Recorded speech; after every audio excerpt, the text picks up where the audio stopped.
Hey guys, tonight we're diving into something puffier than the loaf your mum tried to bake when she first got into sourdough. The whimsical, wild and downright weird world of medieval bakers. Yes, that's right. We're pulling back the flour-dusted curtain on the secret life of those unsung heroes who kneaded bread while fighting off rats, all without a single health inspection in sight. Forget the artisanal baguettes and gluten-free madness of today. We're talking about baked goods that could double as building materials. But before you summon your inner yeasty spirit, take a moment to like the video and subscribe, but only if you genuinely have a taste for the absurdities I serve up here. And do let me know in the comments where you're tuning in from. After all, bread has no borders, only clouds of flour. Now, dim those lights, turn on that fan for that oh-so-soothing white noise, and settle down into your seat. Let's ponder for a moment. Have you ever wondered what the medieval baker really did? Did they sing to their loaves or curse at the rising dough? What secret ingredients made their bread a loaf of mystery? Did they ever accidentally bake the rival baker into a pie? Could you survive on a diet of medieval bread, or would you just end up rolling away, stuck like dough in an oven? And now, congratulations. You've just woken up in the year 1250, the weight of flour on your shoulders and the aroma of slightly suspicious sourdough in the air. Good luck. Picture this. A rickety wooden hut with a thatched roof that looks like it might blow away at the next gust of wind. The walls are caked with a mixture of dried flour and mysterious substances we no longer speak of, and inside the scent of baking bread is fighting a losing battle against something. Well, let's just say it's not fresh. Welcome to the medieval baker's hut, a place where dreams rise as high as the loaf that just collapsed in the corner. As you step over a threshold worn down by the countless sandals and sometimes bare feet of the villagers, the interior slaps you in the face with an assortment of charming aromas. The warm, toasty fragrance of freshly baked bread mingles with the ripe tang of aging grain. It's a place that feels more like a platform for yeast-induced miracles than a functional kitchen. On one side, you'll see a hefty stone oven, the type that swallows logs whole and burps out bread like a dragon reclaiming its treasure. And next to it, a collection of vaguely sharp and suspicious-looking tools, often mistaken for kitchen implements, but more akin to instruments of medieval torture. In this crumbling kingdom, the bakers are more than just artisans. They are the self-proclaimed royalty of starch. They labour from the crack of dawn until the sun sets, sweat-drenched and flour-covered, often engaging in what could best be described as a wrestling match with their dough. Who knew the stuff could be so rebellious? But then again, when your main competition is an angry batch of sourdough, a fight is practically inevitable. And speaking of competition, the life of a baker was anything but peaceful. They faced more drama than a soap opera riding on the coattails of a rat infestation. As their loaves puffed and bubbled, rival bakers across the street engaged in their own fermentation feuds. Picture bake-offs that involved more backstabbing than the local blacksmith's gossip column. The only thing worse than bad bread was being outdone by the baker down the way, whose baguettes could render your offerings obsolete.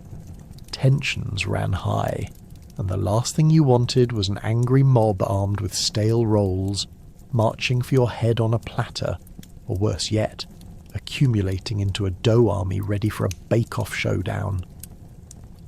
As if the flour-fueled tension wasn't enough, let's not forget about the residents of the hut itself. Not only were there bakers toiling away, but also a cast of lively spectators, rats with ambitions to upstage even the finest breads. Often you'd spot one furry rogue perched atop the flour sack, basking in the glory of its newfound kingdom, while nearby a disgruntled cat devised its revenge strategy. This merriment, or mischief, meant there was never a dull moment in this kingdom of crumbs. At this point you might be wondering how bakers managed to keep their sanity amid the chaos. The answer? a special blend of bread and beer. That's right, a gentle tipple, or rather a hefty, mug of ale was the elixir of choice for the weary baker. After hours of labouring over hot buns, the only way to truly toast your accomplishments was to lift a cheeky mug of the local brew. It's a wonder they didn't spend more time chasing after bread rats than preparing the actual loaves. And we can't forget the joys and pitfalls of baking itself. Every loaf was a gamble, a wild card, created with a heady mix of hope, skill, and a pinch of oops, I forgot to check if the yeast is alive. In that tiny hut, baking was less about precision and more about the spirit of adventure, akin to living in a world of medieval iron chefs, with oven doors that might explode at any given moment. The bakers toiled, blessed their eggs and flour, and crossed their fingers that just maybe this batch would rise. Because at the end of the day, in the land of medieval baking, you were either a legend, a failure, or an unfortunate mishap involving yeast that could only be described as extracurricular disaster. So, as the sun sets behind that wobbling hut, and as the laughter and chaos dances around the stone oven, remember this. In the ancient world of baking, it wasn't just about the end product. It was about the laughter, the rivalry, the rats, and the everlasting hope that tomorrow would bring a better batch, and a little less competition. Let's talk about yeast. Now, if you think sourdough starters are stressful, consider this. Medieval bakers had to be part chemist, part detective, chasing down the elusive magic of fermentation like it was a rogue chicken. The yeast was fickle, the temperatures were unpredictable, and the rewards were often less than appetizing. Just imagine trying to bake bread with a yeast strain that could either raise the roof or make you question your life choices. In those days, a baker's success hinged on capturing a local yeast strain, which was a much more complex endeavour than simply picking up a packet from a supermarket shelf. Picture this. They would toss a few crumbs left over from the previous day's bread into a bowl of flour, maybe even add a splash of lukewarm water. Not exactly a formal scientific approach. More like a game of culinary chance where desperation and creativity tangoed together in the corner of the kitchen. The yeast would bubble and froth, an enthusiastic response that might lead you to believe you just summoned some kitchen magic. But beware. One small miscalculation with temperature or time, and you might end up with a blob of regret. More akin to a science experiment gone wrong than a delightful loaf of bread. Now, imagine waking up one morning, a glorious baker armed with nothing but ambition and a cauldron of floury mischief. Your family and neighbours already have a loaf in mind, and you're ready to make their wishes come true. But oh no, the yeast has chosen this exact moment to throw a fit. You shout, "Rise, dough, rise!" like a 12th century motivational speaker, and it sits there like a soggy potato. The horror, instant panic. You're suddenly in the middle of a medieval drama, locked in an epic battle against ingredients that seem to have a vendetta. Will they be satisfied? Will they call you the Baker of Doom forever? And that brings us to another fascinating aspect of this doughy duel. The weather. Yeast loves a warm environment. Ideal temperatures for fermentation are around 75 to 85 degrees. But in medieval times, temperatures were often more approximate than precise, fluctuating like a merchant's mood. A chilly morning could make your yeast theoretical and leave you with a loaf that barely breaks the surface tension of the water it sits in. But wait, you think, what if I sit it next to the baker's hearth? And that would have worked perfectly, except for the occasional gust from the open door that promptly sends your hard-won yeast flying across the room. Who needs a drama series when your bread could produce this much angst? Let's not forget the chance of contamination.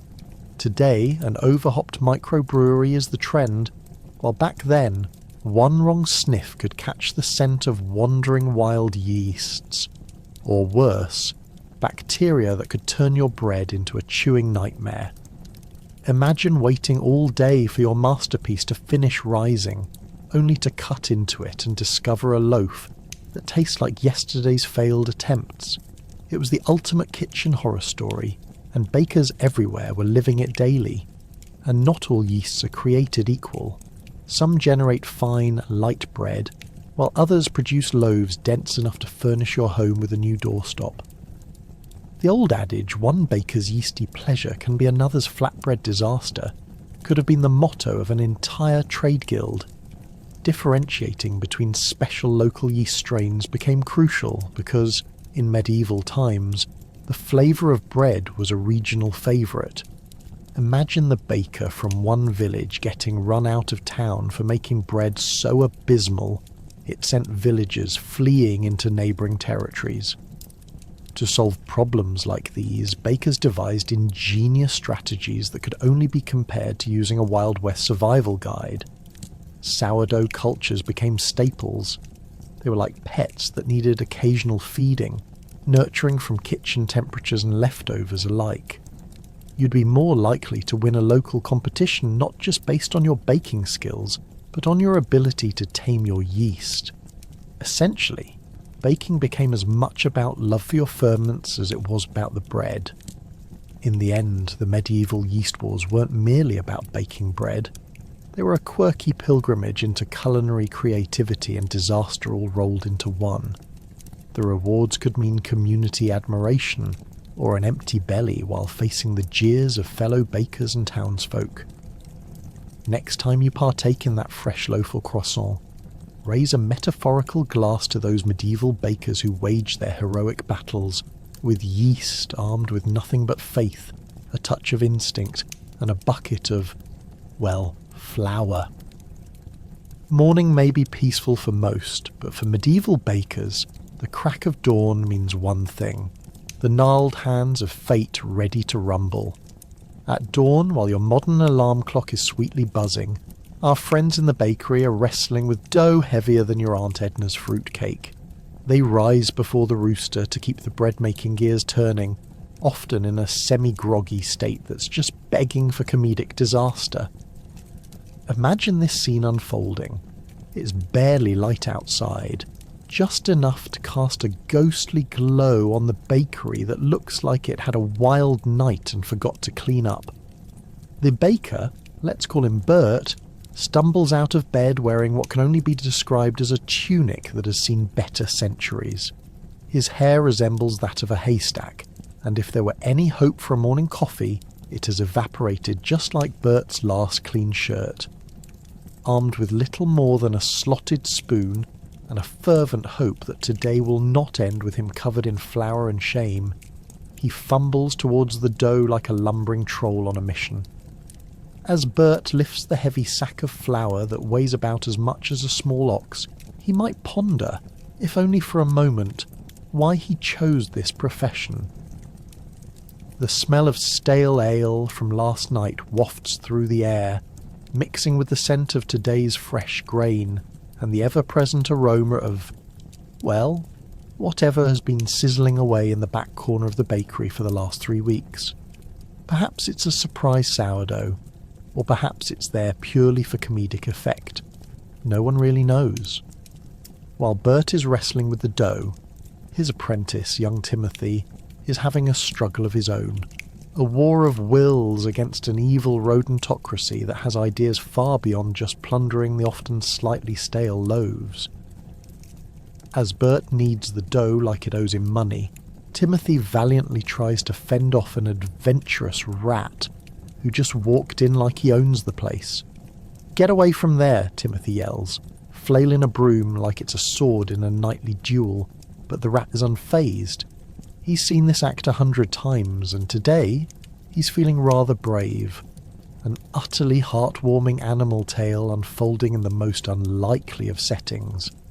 The dough fights back. Bert, desperate to get it to rise, might stretch it a little too thin, and inadvertently create the world's first medieval flatbread. A proud moment. Perhaps not. Looks like we're serving disc bread today, he grumbles to himself, feeling the weight of disappointment along with the dough stuck under his fingernails. A moment of silence follows as the two endure what will surely become the subject of town gossip over the next week. Once the bread is finally in the oven, it's time for the painful wait. No fridge or fancy timers here. Picture Bert and Timothy unconsciously hovering by the oven, nervously peering into the blackened abyss like they are staring into a portal to another dimension. Is it done? Is it overcooked? Every 5 minutes feels like an hour when you're waiting for a loaf of bread that could either be a culinary triumph or the baking equivalent of lead. Behold, our labour of love, Bert declares when the smell teases their senses, only to be met with a loaf that looks less like glory and more like a rock you wouldn't even throw at your enemies. Rushing about, they try to salvage what could have been a perfect breakfast batch by throwing together some pastries or rolls alongside the loaf, afraid their customers might be incredibly disappointed.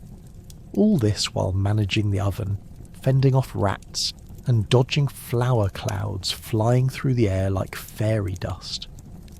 By the end of their morning madness, they are undoubtedly covered in flour, but more importantly, they stand united in the chaos.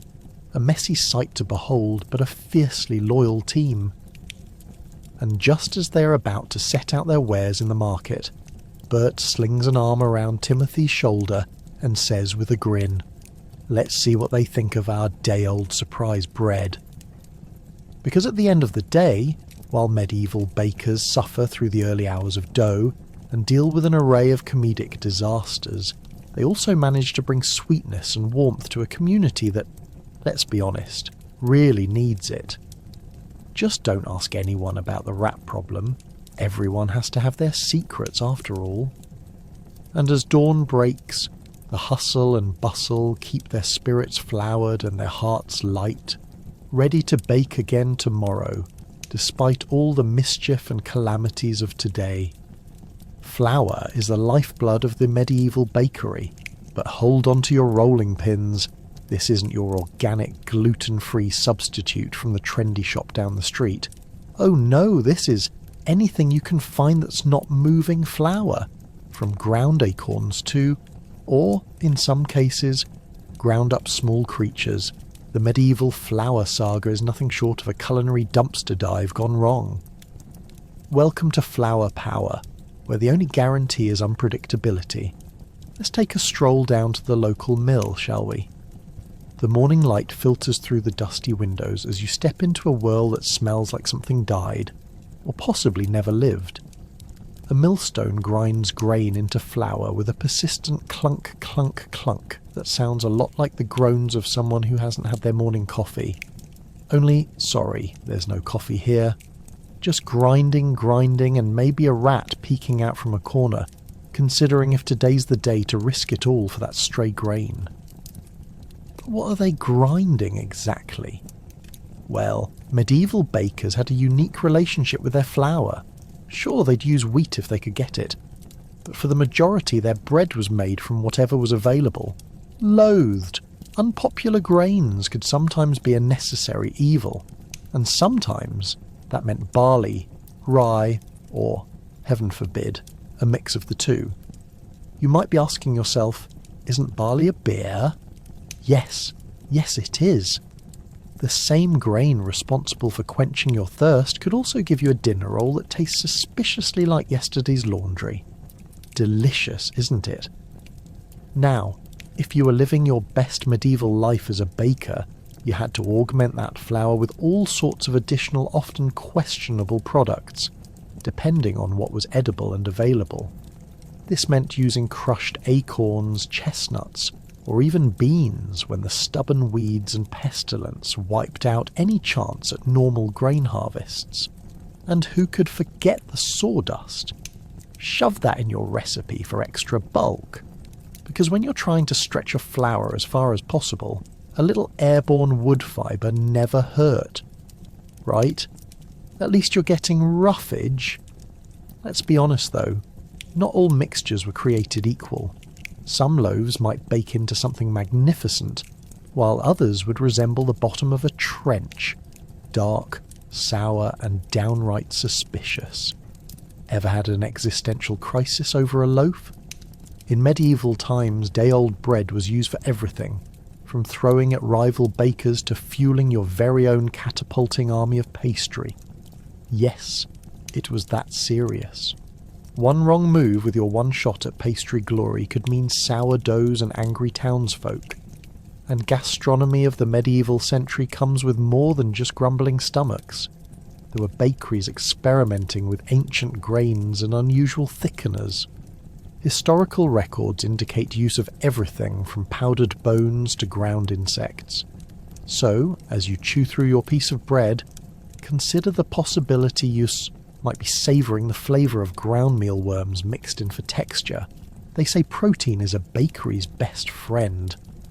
But let's not get too grim yet, my flour-loving friends. Medieval bakers were innovators. They had to be. They created various bread types, each designed to fit different social occasions and needs. Just think of them as the Chipotle burrito builders of their day. They had an artful knack for merging flavours and crafting textures, ensuring that every loaf wouldn't just fill the stomachs of their loyal patrons, but would sometimes cause gastrointestinal gymnastics that made their customers question their life choices. Imagine slinging dough in the morning, competing alongside the best bakers in town over who could create the most intriguing, if slightly terrifying, bread creation. You could serve up the crusty surprise or brimming with delightful mystery and perhaps a few questionable fillings. As each competitor attempts to create the fluffiest, lightest loaves while balancing their flour's absurdity, the battle is less about who wins the gold star and more about who escapes the village unharmed. So, the next time you enjoy a delightful slice of artisan bread, pause and reflect on its road to your table. In the Middle Ages, bakers didn't just toss ingredients together, they harvested the spirit of culinary creativity while navigating the floury chaos of survival. After all, every loaf crafted amid the mouldy corners of the past holds stories, some inspiring, some alarming, and all impeccably relatable. Welcome to Flour Power, where the unpredictability still lives on in our modern kitchens, hopefully not the grimy corners of a medieval bakery. Now, if you'll excuse me, I have some gluten to confront. Ever wondered what happens to bread when things go south? Just ask the medieval baker who watched in horror as a batch of bread turned into what can only be described as sentient mould. Spoiled bread was the stuff of nightmares, and if you think stale bread is a bummer now, imagine finding a few critters camping out in your loaf. Spoilage wasn't just an inconvenience. It was an epic tale of misfortune and mystery. Let's step into the dusty shoes of our baker friend, shall we? Picture a bustling kitchen, the aroma of freshly baked bread wafting through the air. It's the highlight of the day when the bread rises with promise. But if the baker blinks too long or sneezes too hard, disaster looms like a hungry rat in the shadows. Just one off day, one damp afternoon, can send their prized loaves into a spiral of decay that resembles a horror show. Now, imagine slicing into that once perfect loaf, only to reveal a swathe of fuzzy green friends, who clearly didn't receive an invite.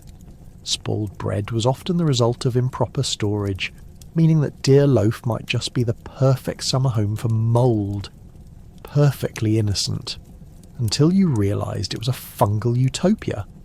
So, what do you think people did back then when confronted with this furry tragedy? Did they toss it? Were they that fortunate? Spoilers, they were not. No, dear friend. The medieval response to such tragedy was equal parts resourcefulness and resignation. Bakers might have resorted to cutting away the mouldy parts and repurposing the untouched sections into a dish more cleverly titled Mouldy Grub Surprise. You might wonder why they didn't just allow it to vanish into the compost pile. They probably figured that some corner cutting, in this case, could ward off the threats of starvation more powerfully than a rabid cat. After all, where there's bread, there's hope, and maybe a little extra fungus. But the dread did not stop there. Imagine this. One unfortunate batch of bread could lead to misfortune not just for the individual baker, but for the entire community. Spoiled bread was a social epidemic. Picture an unsuspecting villager biting into that loathsome loaf, only to find themselves sharing their delicacy with the family and the neighbourhood baking competition. A bad loaf could mean a very bad reputation had been earned. And you think Yelp reviews are harsh these days? One mouldy misstep could doom a baker to bread infamy, and even worse, potential banishment from the local market. Now that's a tasty thought, wasn't it? So what went wrong in the making? It turns out quite a lot. Medieval bakers wrestled with all kinds of pranks the weather pulled on their bread. When it came to fermentation, yeast had its own ideas, and if things got too warm and steamy, the loaf might find itself swaying to an offbeat tune, more like a funky science experiment gone wrong than an afternoon snack. Alternatively, if bakers were ambitious and had leftover ingredients, who knew what they threw into the mix? They might have just created a concoction dangerous enough to scare off unwelcome guests, or worse, turn the festival clean up into a battlefield. And let's not forget the infamous baker's disease, an affliction often blamed on stale bread with a side of rogue grains.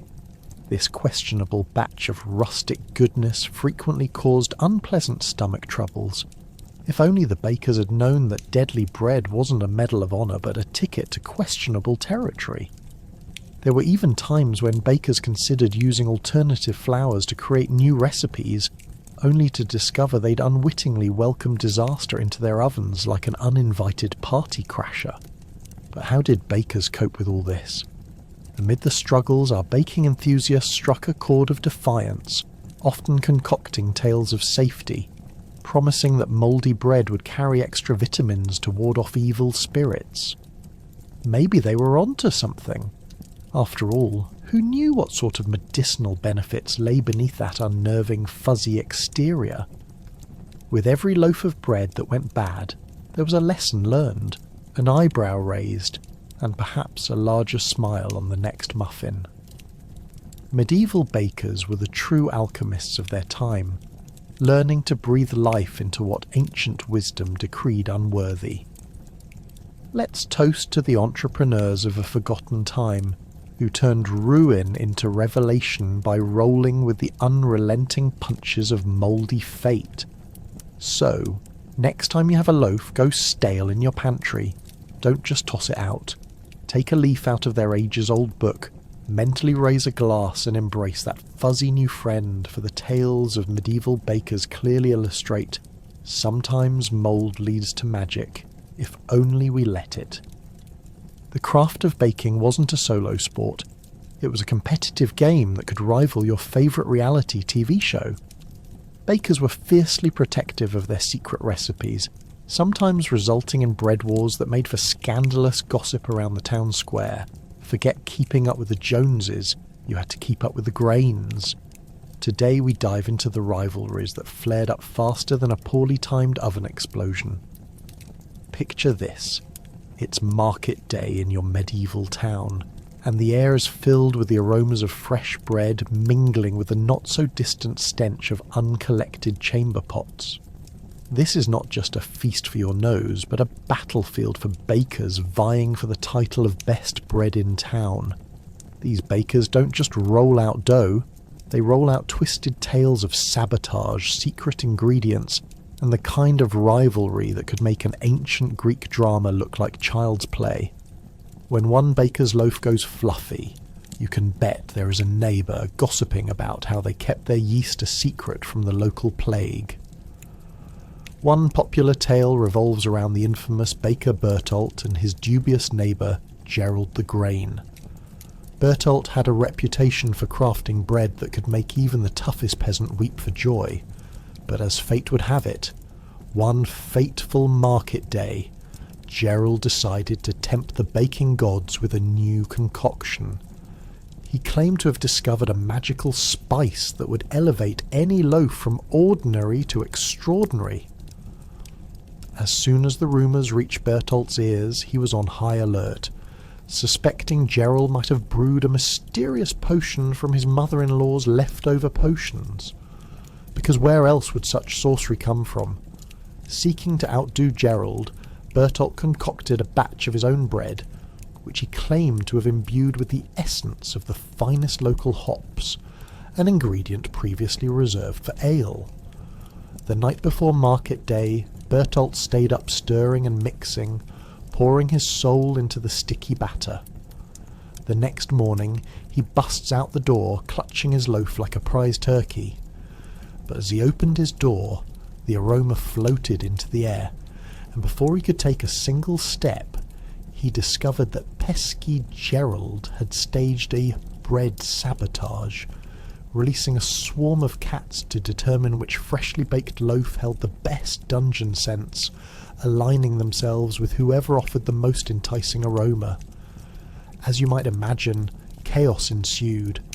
With feline fury unleashed upon the marketplace, customers were torn between choosing Bertolt's obviously superior loaf and literature on how to revive bread after the cat nap. Watching the bedlam from the safety of his window, Gerald couldn't resist the opportunity for a little side-eye crafting. He had not only sent in the cats, but made paper-mache bread in Bertolt's likeness. The artefact provided plenty of fodder for tales of sorrow, bravery, and cat-induced chaos. Back at the baker's hut, Bertolt was fuming, only partially hampered by the knowledge that it wasn't the first time his coveted bread had fallen victim to feline mischief. In retaliation, he chose to challenge Gerald to a public baking contest, a contest of epic proportions to determine, once and for all, which baker's loaf ruled supreme. The winner would receive not only bragging rights, but a coveted golden whisk. Ironically, more of a foodcraft decoration than a useful cooking utensil. The day of reckoning arrived, and the townsfolk gathered, popcorn not included, to witness the drama unfold. Both bakers prepared their signature loaves while trading barbs and insults like seasoned duelists. The aroma of baking bread hung in the air, mixing with the smell of desperation, as both bakers faced the proverbial oven of judgment. Would Bertolt's power loaf rise to the occasion, or would Gerald's powdered humour win the day?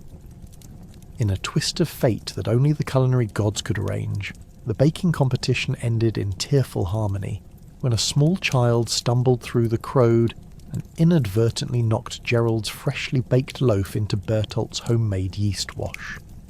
The mess sent an eruption of flour into the air, an amalgamation of yeasty powder and contempt baking into one fluffy cloud.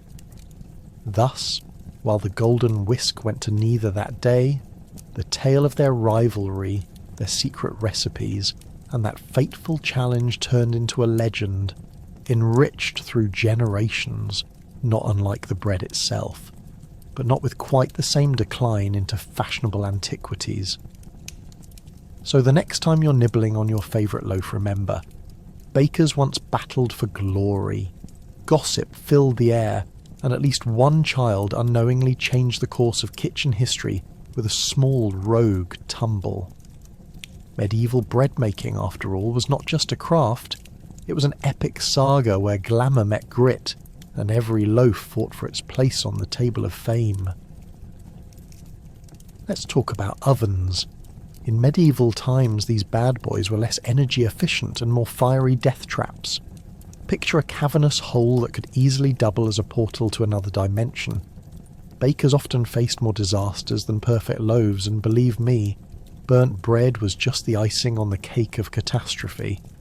You see, their ovens were made of clay or stone, and when they heated up, they could reach temperatures hotter than your Uncle Larry's temper during Thanksgiving dinner.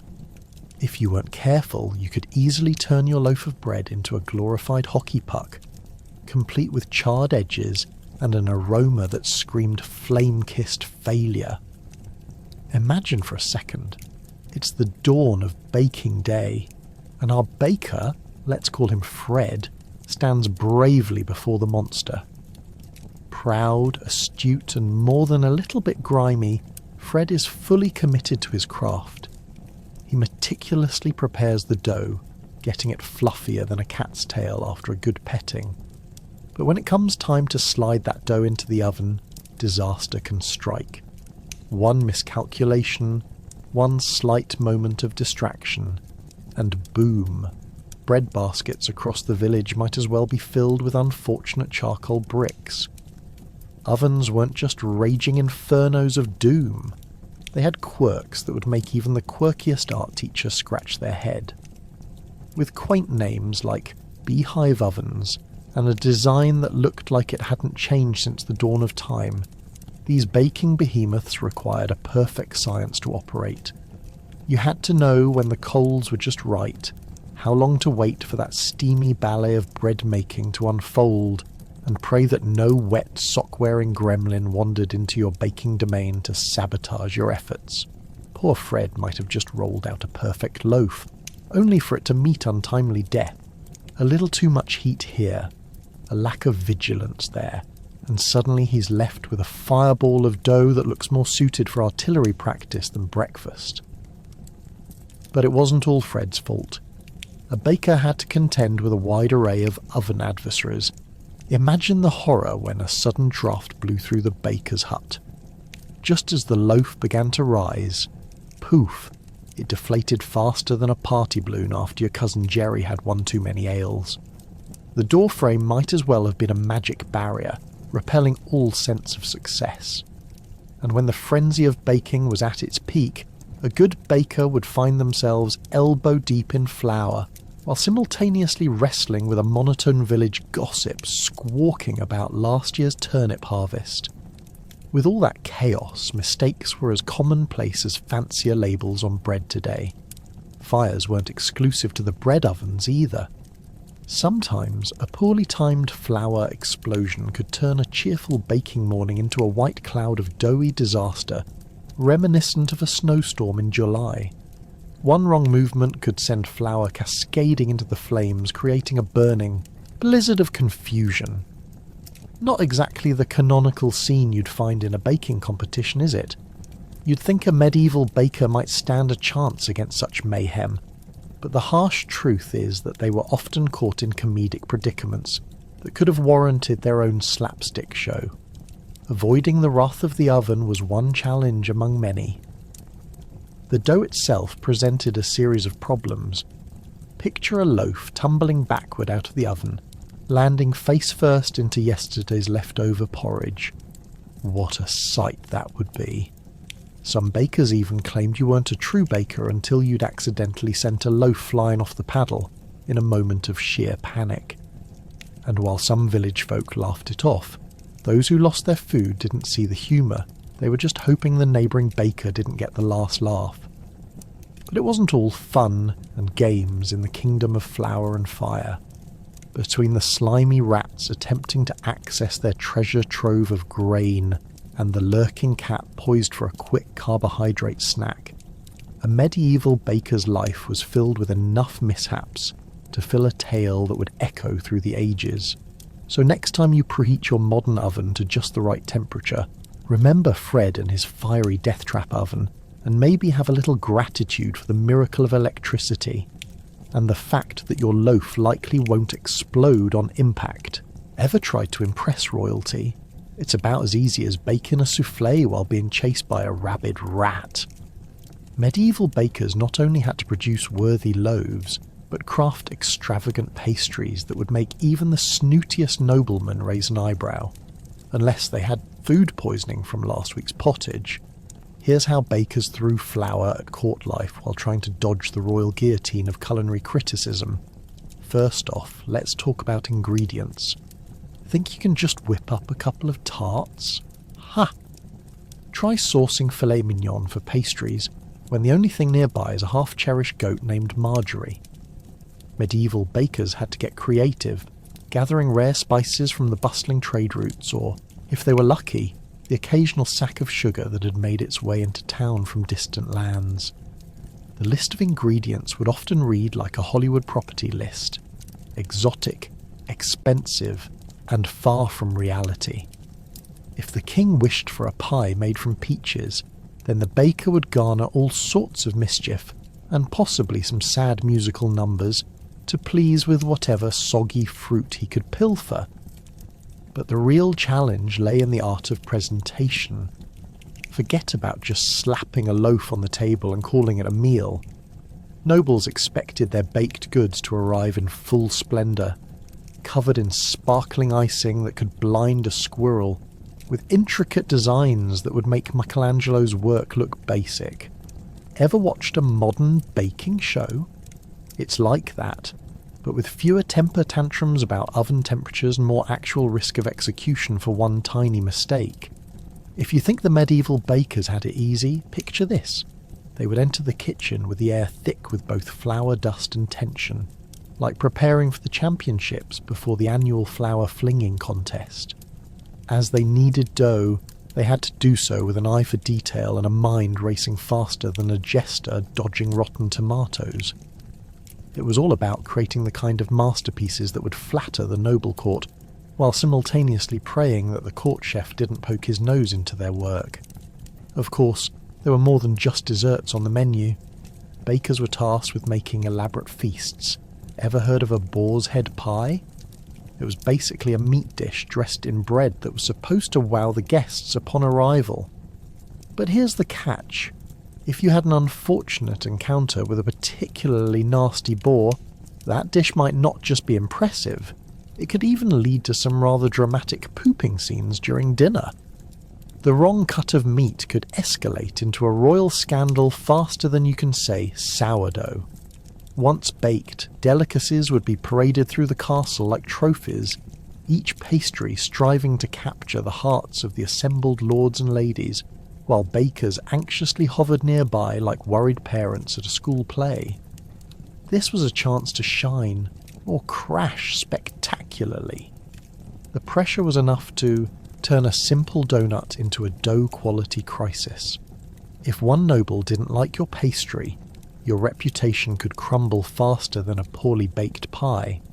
Yet, amidst this chaos, there was camaraderie among bakers.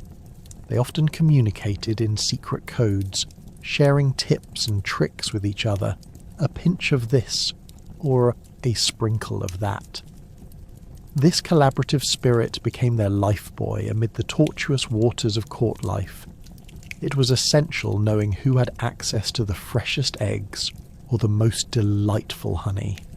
You didn't just bake alone, you had to keep your allies close, as flowery secrets were arboreal. One dropped hint could flip the royal pastry calculus. And let's not forget the whimsical side of baking for nobility. If you wanted a job in a royal kitchen, you had to come up with ideas that would both astound and amuse. Intricately shaped sugar sculptures, edible castles built of marzipan, and even cakes that looked like the very royal family themselves were all a part of the baker's repertoire. That's right. Flour and sugar took on the roles of entertainers here. The stakes felt just as cosmic, where one misplaced sprinkle could lead to a kingdom-wide mockery, putting even the strongest knights to shame. So, the next time you're eyeing a pastry at your local cafe, remember the medieval bakers. They were the original culinary ninjas, crafting wonders from humble beginnings. They danced between excellence and disaster while dodging the sharp swords of expectation, all while ensuring their loaves kept rising, even in the face of noble scrutiny. It was a life of flour, fun, and fabulous, nothing less than royal and perhaps just as absurd. What inspired medieval bakers? Brilliant ideas or pure desperation? As we journey through the ages, we discover what goes into creating the bread of legends, and some downright weird concoctions, from exotic spices to whatever leftover scraps were fermenting behind the cupboards. Spoiler: mystery boxes always have surprises. Imagine a medieval baker waking up to the dawn chorus of roosters, and the not-so-pleasant aroma of last night's leftovers wafting through their humble hut. Inspiration didn't just come from creativity, it often came from sheer necessity or, let's be honest, a bit of panic. That loaf wasn't going to bake itself, and God forbid the townsfolk come looking for their daily rations when all you had was a sack of flour that suspiciously smelled like last week's fish stew. So, what do? You throw in whatever you can salvage from the corners of the pantry. A pinch of ground acorns? Why not? Ancient grains lying dormant like forgotten dreams. Perfect. In medieval kitchens, variety was the spice of life, or at least a way to avoid a public flogging for lack of proper bread. Now let's ponder the fascinating world of pseudo-spices. Remember, the term exotic spices is a medieval euphemism for anything that made your bread more than just a beige doorstop. If you could get your hands on a prized pinch of pepper, which, if you were lucky, didn't cost you your entire family heirloom, you'd be shouting it from the rooftops. Behold, my bread is now exotic. Meanwhile, the other bakers would roll their eyes, secretly wondering if you spiced your bread with authentic pepper or with crushed up walnut shells. Spoiler alert, everyone knew that one baker who would go fish for compliments under the cover of flavourful innovation. Let's take a peek into the ingredients cupboard that every baker had, if you could call it a cupboard. More like a rickety shelf with a few jars of questionable origin. Perhaps you'd find some dried herbs that had seen better days, maybe a few sprigs of mint that were actually mould disguised as herbs. Is this wormwood, or just a particularly nasty case of my last baking, you'd wonder with feigned optimism, trying to create a festive loaf for the town festival? Good luck finding a single person brave enough to sample it. And speaking of flavours, ingredients weren't all you had to contend with. The baker also needed inspiration from the local gossip. Did you hear about Old Man Hawthorne's bread that doubled as a weapon when a rat scampered by? It's like baking and combat merged into one. With enough flour and a hefty lump of desperation, you could unleash a loaf that could knock a rogue cat into next week. Picture the medieval baker shaking their fists in triumph, yelling, "Yes, my bread shall be the stuff of legends." But what's baking without an audience? The community played a crucial role in a baker's creative journey. Oftentimes your best ideas came not from an elaborate plan, but from overhearing what your neighbour muttered in frustration while waiting for their own loaf to rise. Why can't I have bread that tastes like the weather? I demand flavour, not a soggy pile of paste. Inspiration often came from complaints, something bakers thrived on like a fine wine, turning every grumbling whisper into a golden guideline to make something of substance. Even in a world driven by necessity, that glimmer of magic always lingered. Bakers loved to infuse their experiences into their loaves. The best loaves were often flirtations with creativity. Let's throw in whatever we have lying around. Became both motto and mantra. The madder the concoction, the better the tale. Cinnamon with a dash of rosemary, bread from last week's Christmas feast, or even the infamous everything but the kitchen sink loaf. Who knew becoming a legendary baker meant not just perfecting the basics, but also transforming the unexpected into gastronomic stardom? So as we dip our fingers into this history and rise from the ash of burnt loaves and dubious ingredients, we're reminded that the medieval baker was not just a master of bread, but a pioneer of inspiration. With imagination woven into every batch and the chaos of unpredictability setting the stage, these bakers didn't just need dough, they needed their place in culinary history. Next time you take a bite of fresh bread, think about the journey it took to get there. From panic-inspired creativity to whispers of inspiration, that crusty slice of history is packed with more than just flavour. It holds the very essence of survival, community, and the unyielding spirit to rise against the odds. Heading to the markets was like stepping into the gladiator arena. One misstep and you might end up on a pole. Market day was when bakers had to showcase their doughy creations while fending off thieves, flinging overripe vegetables and competing with an array of fellows set out to destroy their sales with butter rolls. Cue the chaos. It's like an early episode of a competitive baking show. The smell of fresh bread mingling with something suspiciously akin to yesterday's fish stew was the background music to this unique spectacle. Armed with baskets heavy enough to constitute a workout regimen, bakers prepared themselves for battle, weighing their soft loaves against an impending onslaught of snickers, sneers, and extensive barter negotiations. As you approach the bustling marketplace, the symphony of sounds reaches a crescendo. Women shouting about the price of cabbages, children squealing as they bolt between stalls, and the occasional bellow of an indignant goat that seemed to think it owned the place. You survey the scene, rows of wooden tables piled high with colourful produce, shiny pottery, and in a delightful twist of irony, a corner dedicated to not-so-happy pigs. It's here that the medieval baker stands proud, hoping today will feature the golden loaf rather than the sacrificial bread that didn't rise quite right. Fending off thieves was an essential skill for medieval bakers. You see, where there's bread, there's a crowd, and where there's a crowd, there are grubby hands sneaking in for a free sample. All's fair in love and bread, they say. You might witness a well-dressed noblewoman distracted by a particularly glossy pie, while a ruffian dashes off into the throng with a bag of loaves, stuffed so full it looks like he's been hit by a big doughy truck. It's a high-stakes game of cat and mouse, where the odds are as fluffy as that half-risen loaf left in the corner of your kitchen. And speaking of kitchen, when your bread is snatched away before your eyes, let's just say it would leave quite the sour taste in your mouth. Maybe even more so than some of the previous week's pottage. But our medieval bakers haven't lost their sense of humour among the skirmishes. Imagine a baker, with flour dusted on his nose like a warrior's war paint, lamenting, "I needed that bread in my sleep and now it's gone like last week's ale." These small bits of banter bubbling up in between bouts of panic differentiate the truly resilient bakers from those who think they can simply roll over and bake another batch tomorrow. Speaking of tomorrow, don't forget your competition. The local bully baker, let's call him Old Grump, sits down the way, scowling as he sees your wares.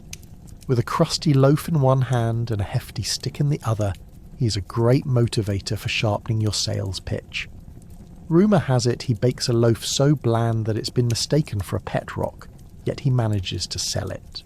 Like it's the elixir of life. You might want to whisper sweet nothings to his customers as they squeeze by your table, hoping to distract them enough for just one slice of your soft, warm bread. As the crowds ebb and flow, the camaraderie can be sweet. Somewhere in the frenzy, you'll spot a friendly baker, perhaps Twinkle Toes, juggling his loaves for everyone's entertainment. 1 loaf, 2 loaves, 3. Now where's my buyer, will it be thee? He shouts, twirling like a dervish before the unsuspecting audience. He sparkles with a mix of flour and charisma, hoping someone will toss a coin his way for sheer bravado alone.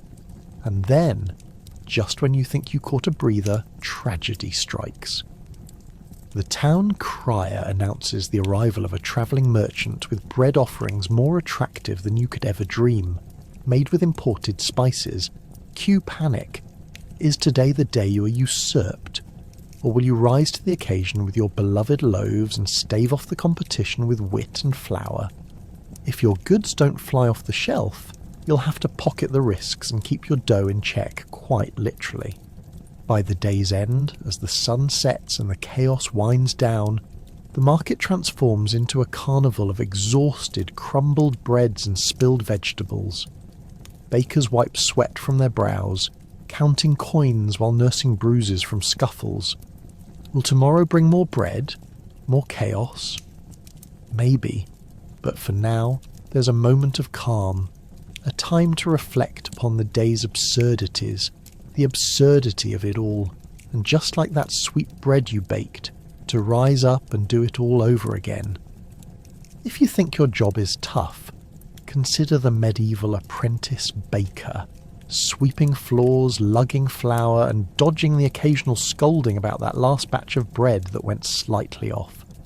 Their journey from sifting flour to making sumptuous loaves could take years, not to mention the mandatory fetch me a loaf of bread errands that could lead to unintentional bread stardom.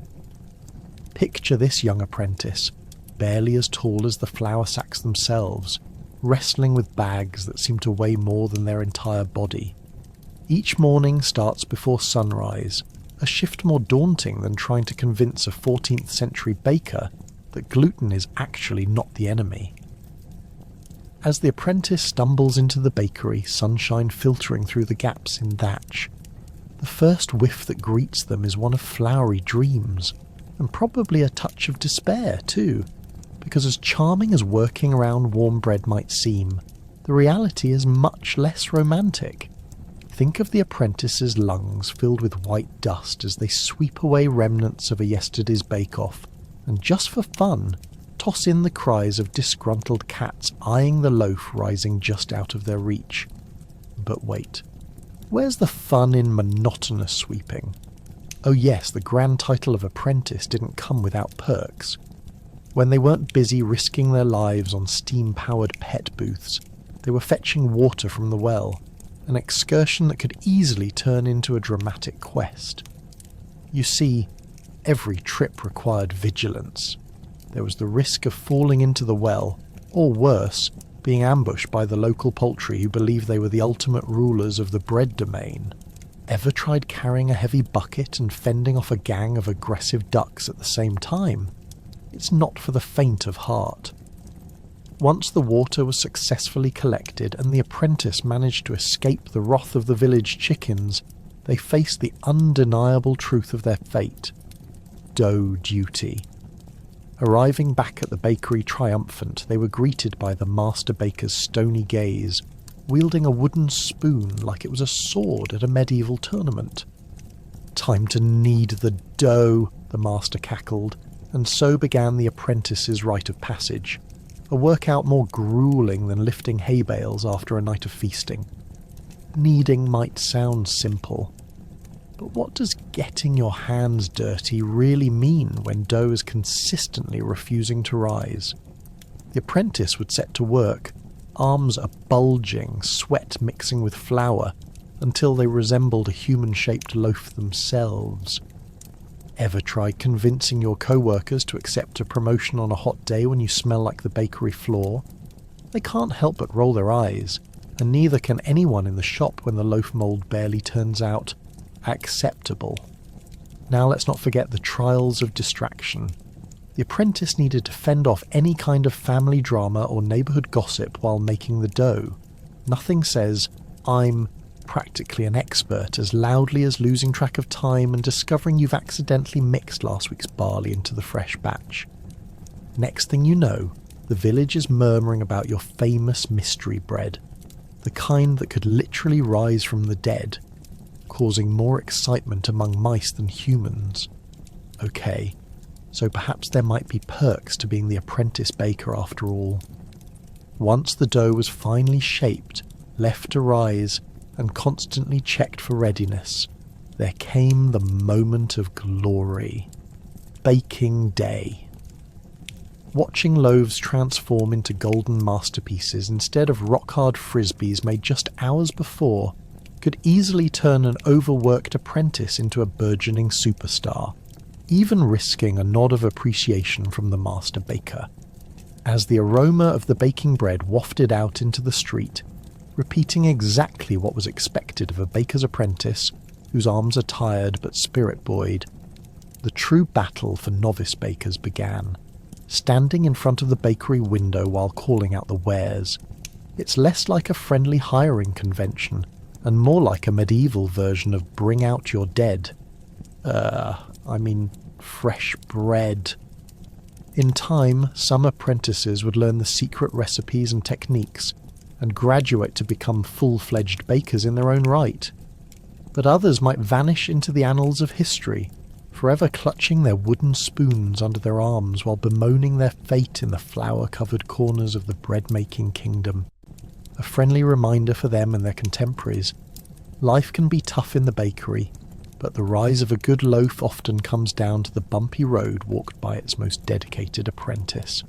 So, the next time you enjoy that crusty bread from the modern bakery down the road, perhaps take a moment to send a thought back to those tireless apprentices whose elbow grease and mischief paved the way for the loaves we enjoy today. After all, every slice tells a tale, whether it's of glorious rise or a drama-filled flop. Holidays were a baker's time to shine, unless, of course, you accidentally put salt in the sweet rolls instead of sugar. Imagine the taste testing gone wrong during the Feast of the Fools or Christmas. Laughter and joy are one thing, but when the bread turns into tiny rocks, you might want to skip dessert. Just picture your friends and family biting into a roll that's less a divine treat and more a medieval dental hazard. Baking during the holidays was like performing in a one-man stage show where the audience consisted entirely of your relatives, and possibly a flock of very judgmental chickens. Medieval bakers were tasked not only with whipping up delightful breads, but also with spinning elaborate stories, creating festive breads that celebrated the occasion while keeping spirits high. Every family had their own secret ingredient, or so they claimed, to guarantee success.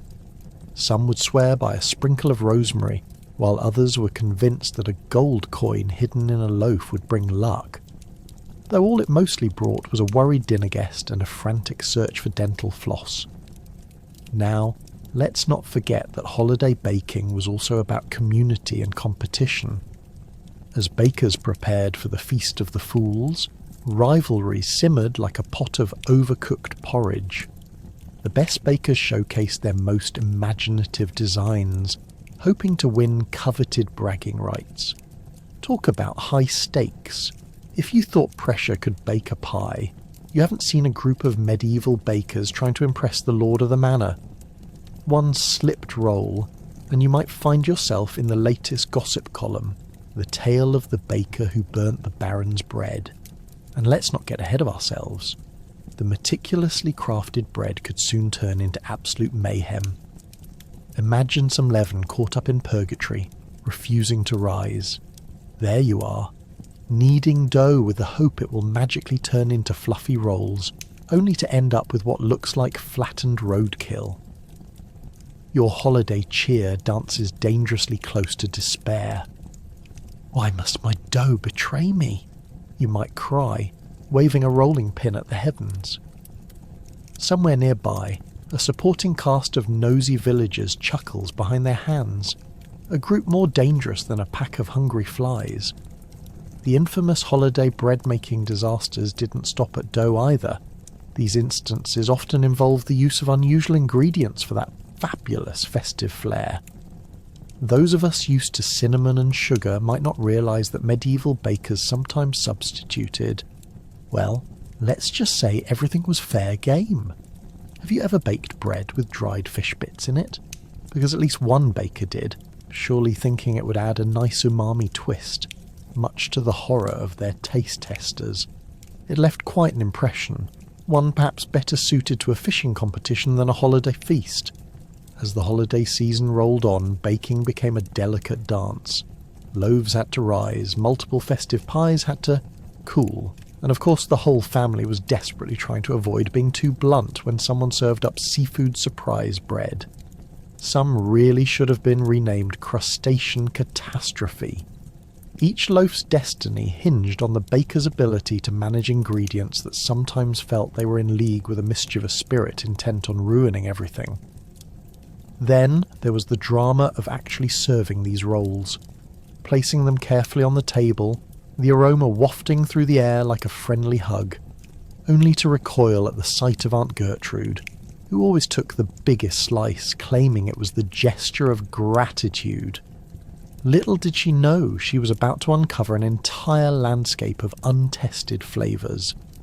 With every bite, whispers rippled through the room, as the rest of the family exchanged glances laden with that shared, "This is either genius or madness" uncertainty.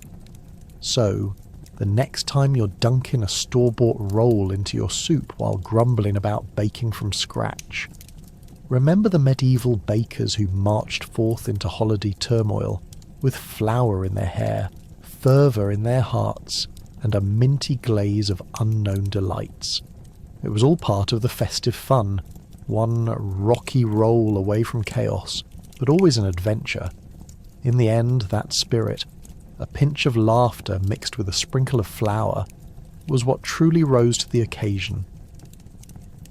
What's a bakery without its loyal patrons, or pests? From rats scaling the walls like acrobats to the neighbourhood cat who decided to make your flour sack its new bed, bakers faced floods of adorable and not so adorable critics. While you're trying to bake a masterpiece, your critiquing audience might just decide to help themselves. Yes, when it comes to the medieval bakery scene, forget the polite applause of modern-day coffee shop patrons.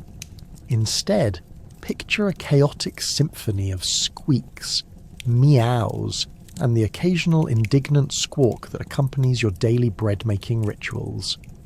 So, let's explore the charmingly chaotic world of bakeries swarmed by furry friends and freebooting critters. First up are the rats. These little ninjas could scamper up wooden beams like they were training for the rodent Olympics, sneaking bites out of dough like they were the true taste testers of the medieval kitchen. A loaf rising on a window sill? Consider it a buffet.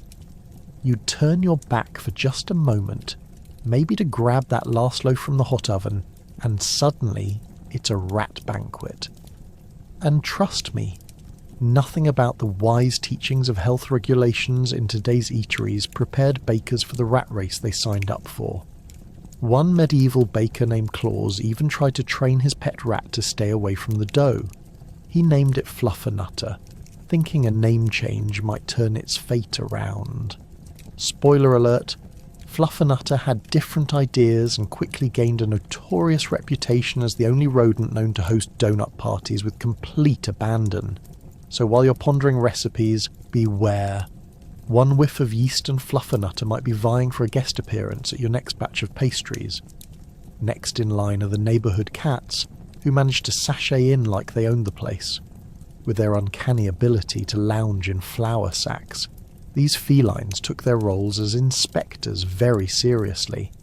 You know the type, the fluffy, judgmental kind who would bat their eyes as if to say, "You call this a loaf?" They had no qualms about contributing their own brand of quality control, which often meant leaving their fur on more than one loaf of bread. Extra protein, they seemed to proclaim, as bakers could only grimace in resigned acceptance. Unlike the rats, cats permitted themselves moments of affectionate intrusion, often curling up near the warm hearth, only to inadvertently knock over a jar of spices just to spice things up, literally. And of course, let's not forget the truly ambitious pigeons. These feathery freeloaders perched outside bakeries like they owned the sidewalk, hoping for the slightest misstep from bakers combating the dual challenges of kneading dough and maintaining an equilibrium of cleanliness that was, let me tell you, very hard to achieve. One moment of distraction, and you'd find yourself performing a medieval version of a ballet, swatting at pigeons while also trying to shield your half-risen loaves from oblivion. The real drama began when one baker, known as Jenny the Judicious, decided to challenge her adversaries. Armed with a broom and an attitude not unlike a medieval gladiator, she declared war on the bakery's critters. With much fanfare, she drew a line in the flour-covered floor, shouting, "Cross this and taste the wrath of my wooden spoon," only to realise that it was more challenging than it seemed, as her battle cry was answered by Fluffernutter, who promptly left paw prints cut deep into her dough and purred defiantly at her from the flour sack. Amidst the chaos of critters, you might think bakers would break from all the madness, but surprisingly, Many cultivated a strange camaraderie with their beastly critics. After all, those rats and cats were part of the ambience, unwittingly working alongside the bakers to create a sense of chaos that was ultimately deliciously authentic, an unfiltered reality. If medieval bread was a metaphor for life, then the critters made it the loving, flower-filled setup of messy beauty. In a world where every morsel counted, they embodied the true spirit of culinary improvisation. Some bakers even started crafting treats that didn't quite make the grade, snagging leftover dough and forming tiny loaves and pastries dubbed baker's share, specifically for their furry entourage, all while chuckling to themselves about their newfound pastry sharing arrangements. And so concluded another busy day of kneading, sweating and dodging feathered or furry mischief makers, a delightful assembly of chaos that accompanied every rise and fall within that humble medieval bakery. So whether you're a baker or just someone who enjoys a delightful loaf of bread, the next time you slice into a warm baguette, remember this: there's a bit of fluff, a cheeky rat scuffle, and perhaps a purring cat lying somewhere in its rich history. Because in the world of medieval baking, there's nothing quite like the laughter and mayhem that accompany the artistry of the craft. Not all breads are created equal, and tonight we'll explore the superstar loaves of medieval fame. Be prepared for a wild ride through the squishy, crusty, and sometimes dangerous world of bread fandom. Like the 20-somethings who rave about the latest food trend, loaves back then had fans that you could not simply ignore. You see, medieval folks were not just munching on any old hunk of bread. Oh no! They were savouring the legends of their era, loaves that would make a modern-day sourdough starter weep in envy. First on our journey through the Bread Hall of Fame is the noble manchet, the crown jewel in the bread hierarchy. Crafted from the finest flour, this bread was the bread of the rich, a carbohydrate luxury we can only dream of today. Picture this: thick crusts hiding soft, fluffy interiors, perfect for soaking up lavish sauces or cradling extravagant meat fillings. Manchi was so revered that if it were a celebrity today, it would probably be booked for sold-out shows on tour. But alas, even the mightiest of breads had an expiration date.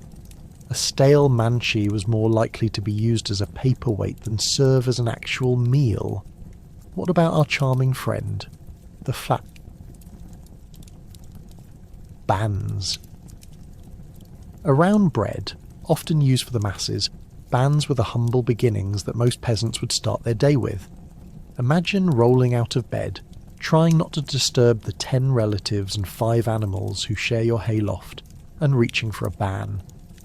The slightly rancid aroma wafting through your wooden hut gives a new meaning to wake up and smell the bread. These loaves were baked in the communal oven, a social hotspot where bakers gave and received their baked goods like family-style dining serves. If you had dough, you might have a seat at the table. Then there was sops. A term that might sound more at home on a toddler's lunch menu, but trust me, these weren't sandwiches.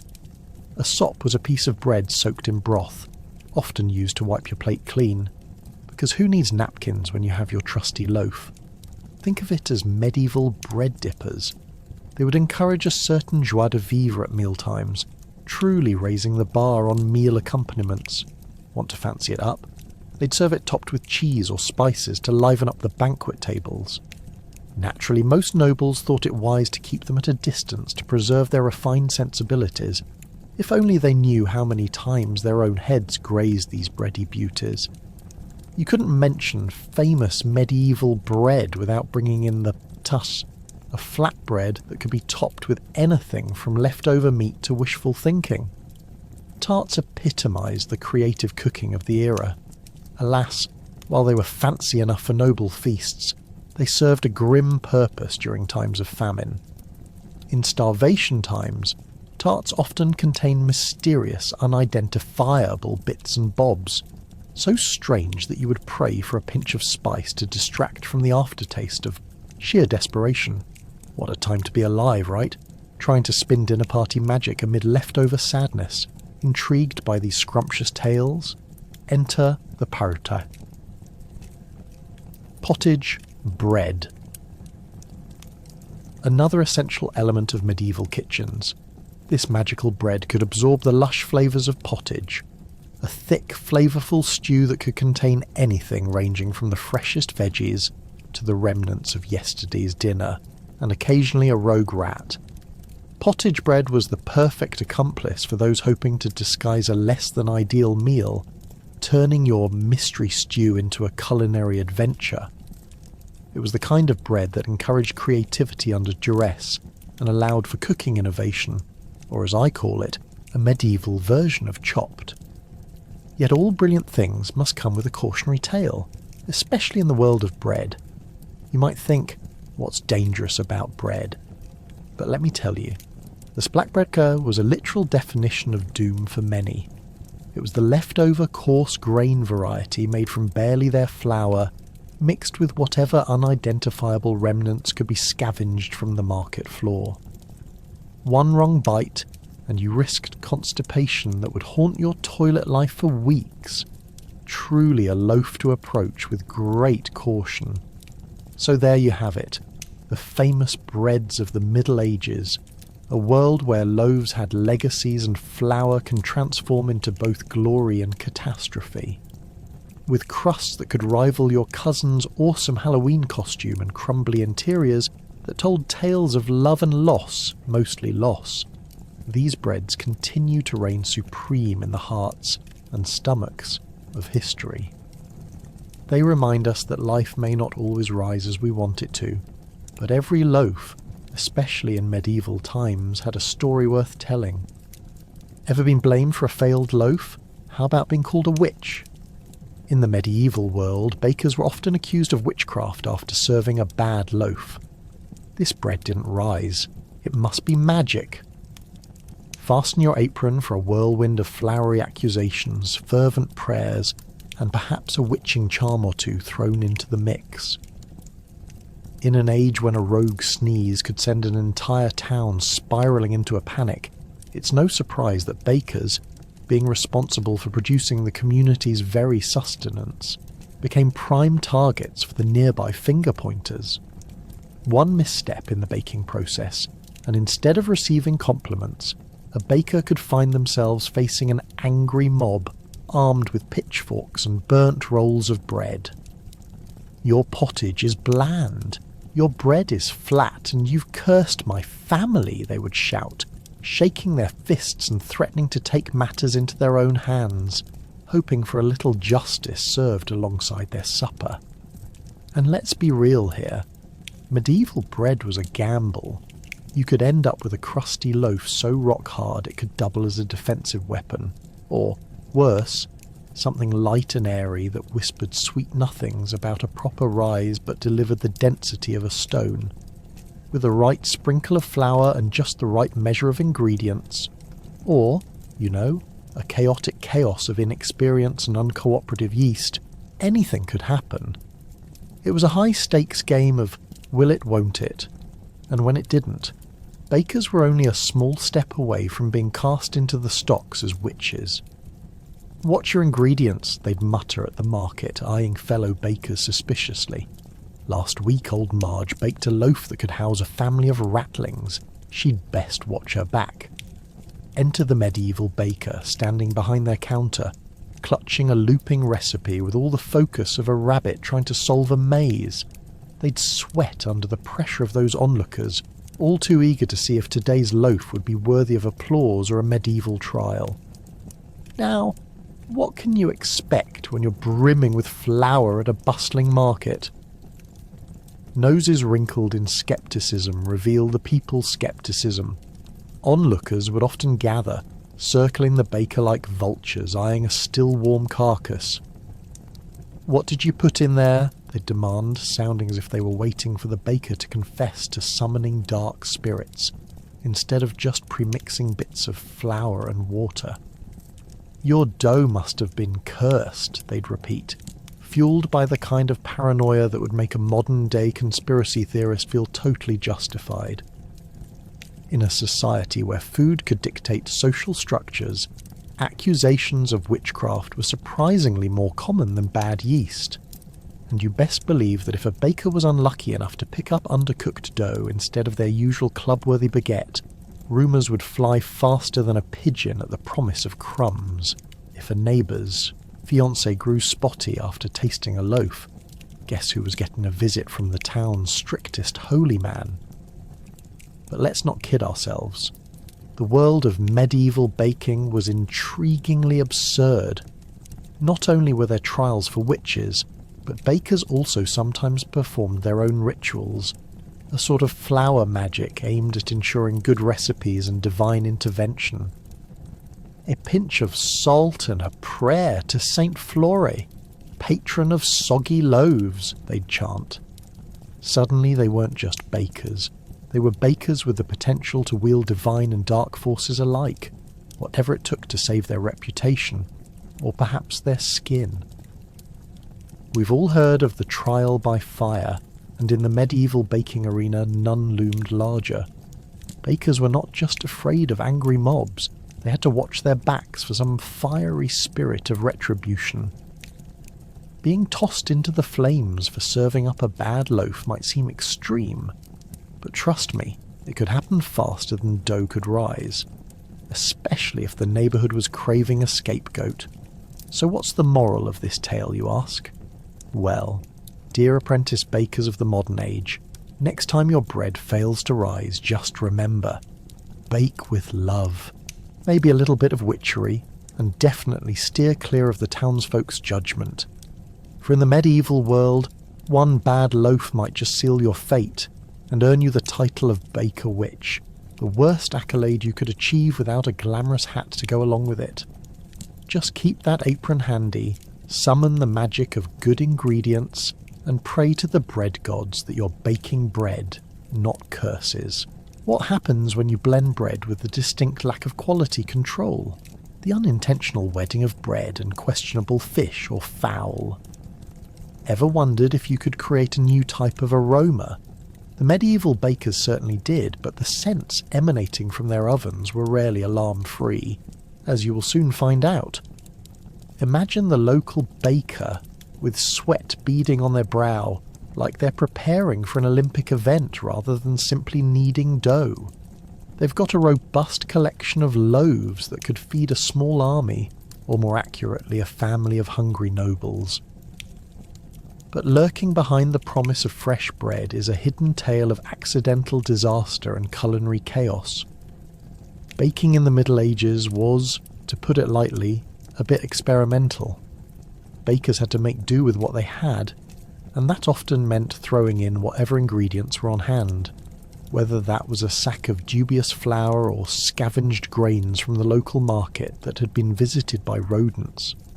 And while most would think of loaves as singular items, in medieval bakeries, bread was a free-for-all extravaganza. The baker might have had several batches on the go, and with the warm, inviting scent of baking bread wafting through the air, the smell of something fishy could easily slip in unnoticed.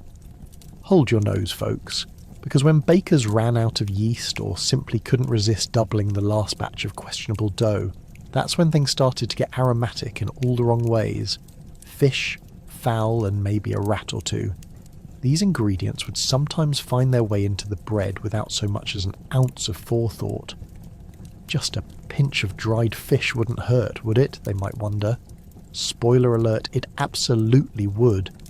These fishy delights didn't just lend a curious new flavour, they often marinated in the sickly sweet scent of fermentation gone wrong.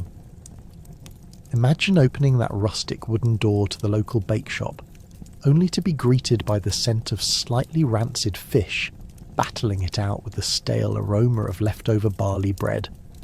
Now that's a bakery experience to remember, or perhaps forget on the spot.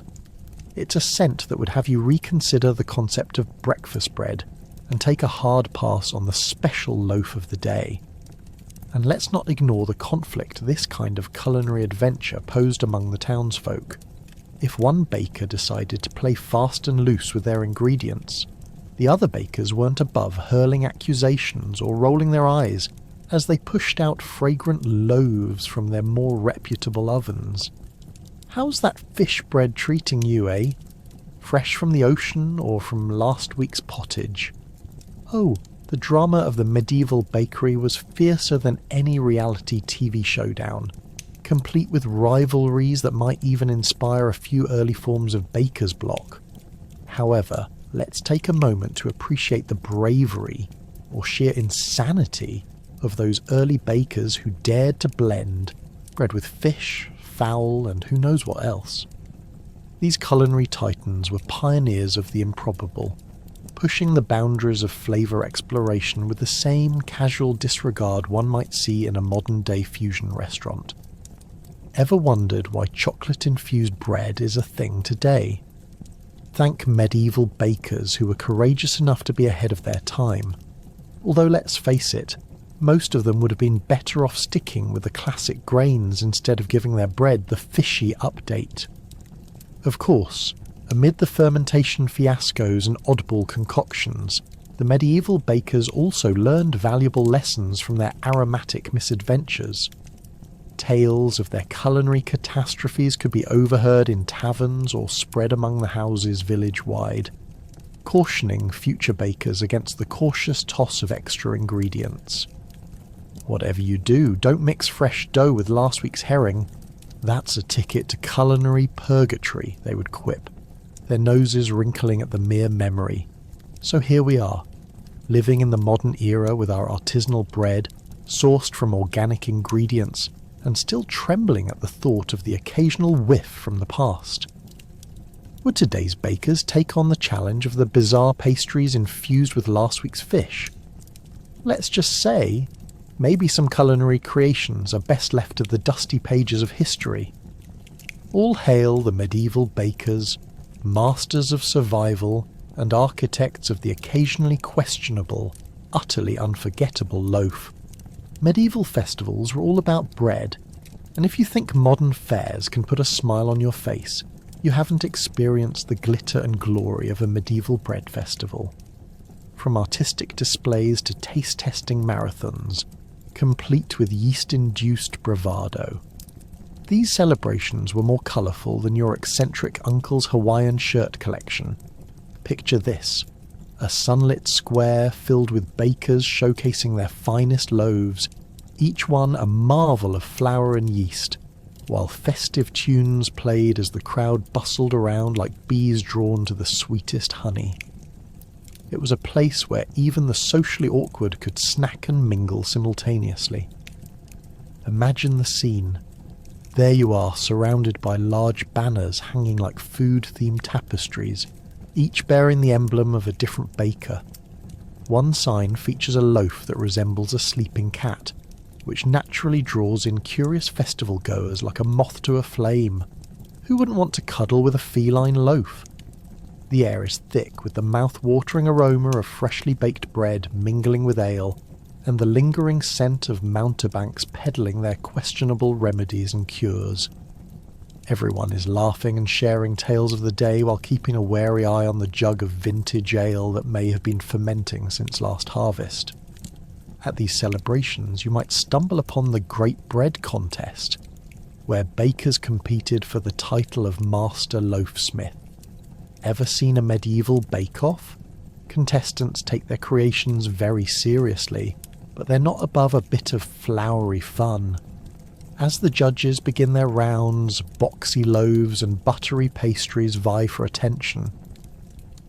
A kitchen gown-wearing baker dramatically presents their round creation, only to be interrupted by the confident rival baker, who dramatically unveils a loaf shaped like a dragon, complete with proverbial flame-throwing baked goods.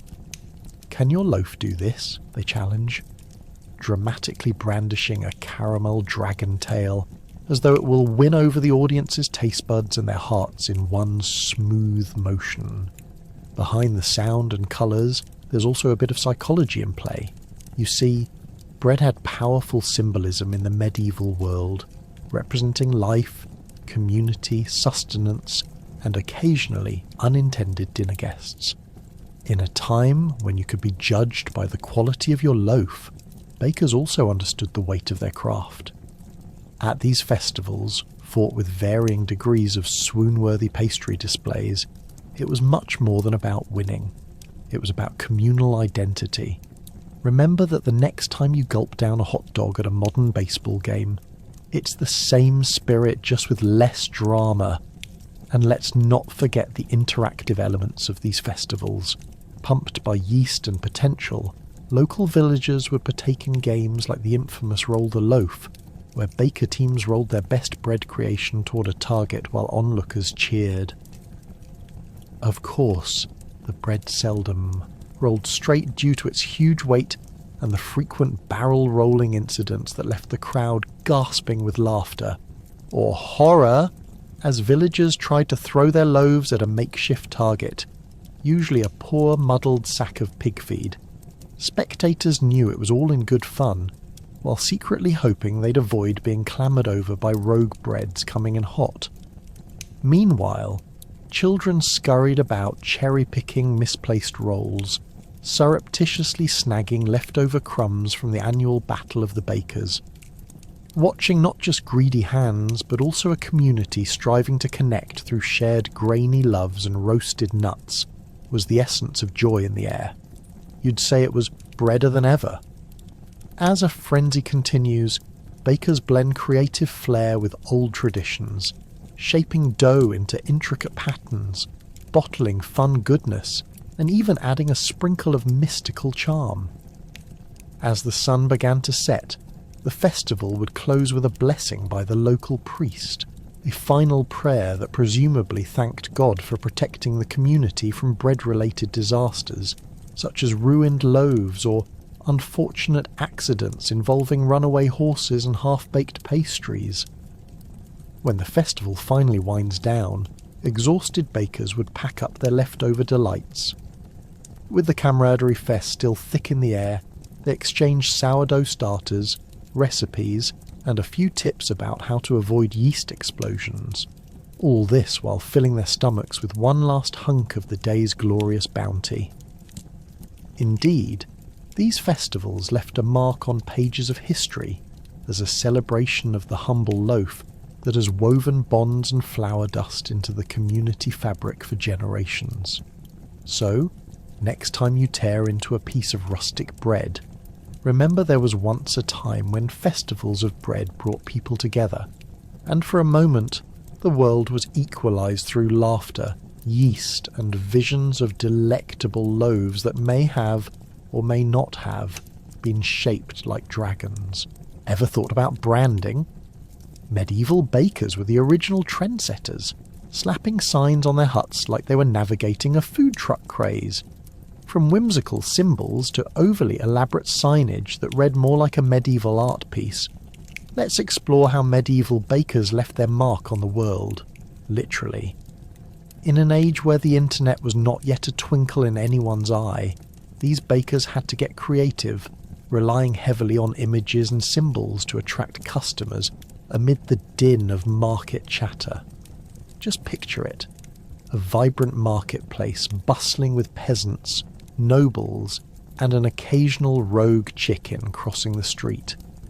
A baker's sign could make or break a day's work, often competing against rival bakers, whose signs might have resembled something out of a poorly drawn fantasy comic. A simple illustration could indicate a baker's specialty, like an inviting loaf of bread or a hefty pie, deftly executed so that even the uneducated could grasp the allure of the baked goods within. "Come buy my carbon-crusted bread" might not have been the most captivating sign, but a colourful depiction of a loaf with more spark than a Renaissance painting. Now we're talking. These signs did more than just announcing the bakery's wares. They became cultural touchstones in their own right. Ever seen an emblem of a loaf nestle between a pair of wheat stalks? That was like the medieval equivalent of a Michelin star. You just knew that spot was the place to score your daily ration of bread. While modern culinary brands spend hundreds of dollars testing fonts and colour palettes, medieval bakers set sail on branding journeys through sheer creativity and the occasional mental lapse, like mistaking a rat for a loaf during a hectic market day. Families took this role seriously too. An apprentice would often spend his evenings sketching out sign designs while muttering curses about the dough he failed to rise, or the neighbour's goat who chewed his tunic. The signs would often feature puns or clever plays on words, because why not toss a little humour into the mix while you're at it? The old loaf and laughter had a nice ring to it, don't you think? Meanwhile, if you didn't bring your competitive edge, you risked being outshined by bread and butter that was promoted with more flair than a feast dedicated to the local lord. But alas, not all sign-making adventures went according to plan. Imagine a baker who, in a fit of inspiration, or perhaps despair, decided to howl at the moon while painting a particularly peculiar symbol on their sign. Instead of a golden crusty loaf, they instead depicted a rather unsettling version of a moulded coconut. Customers weren't exactly rushing to that booth. With signage misfires occurring regularly, certain bakers went home with bruised egos and lackluster pies to indulge in, leading to minor existential crises that continued for generations. Yet, the artistry didn't stop there. Beyond the signboards, medieval bakers became accidental philosophers, displaying the bizarre wisdom of their times.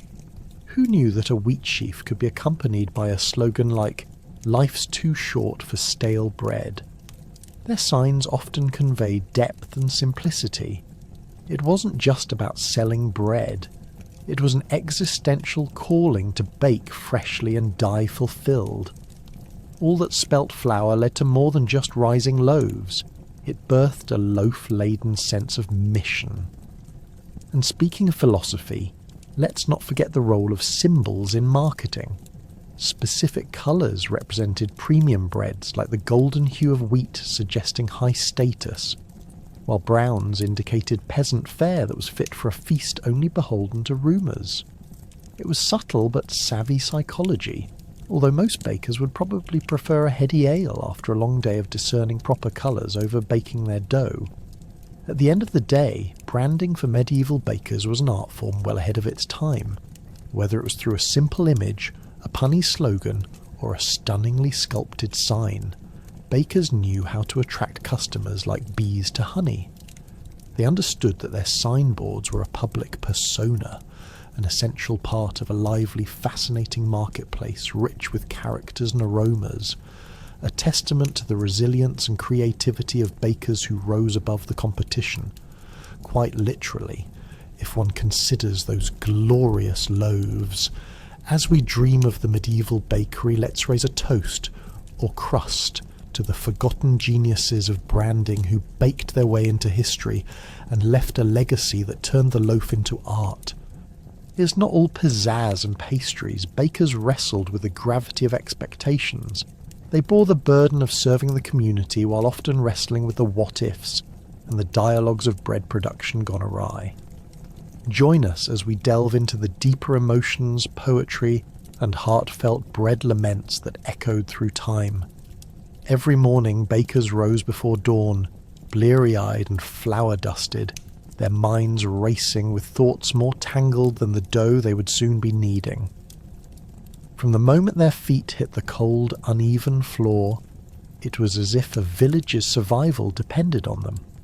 Picture this: the village troubadour belting out ballads, while bucks cared little for the might of the lute, and more for the smell of fresh bread wafting through the air.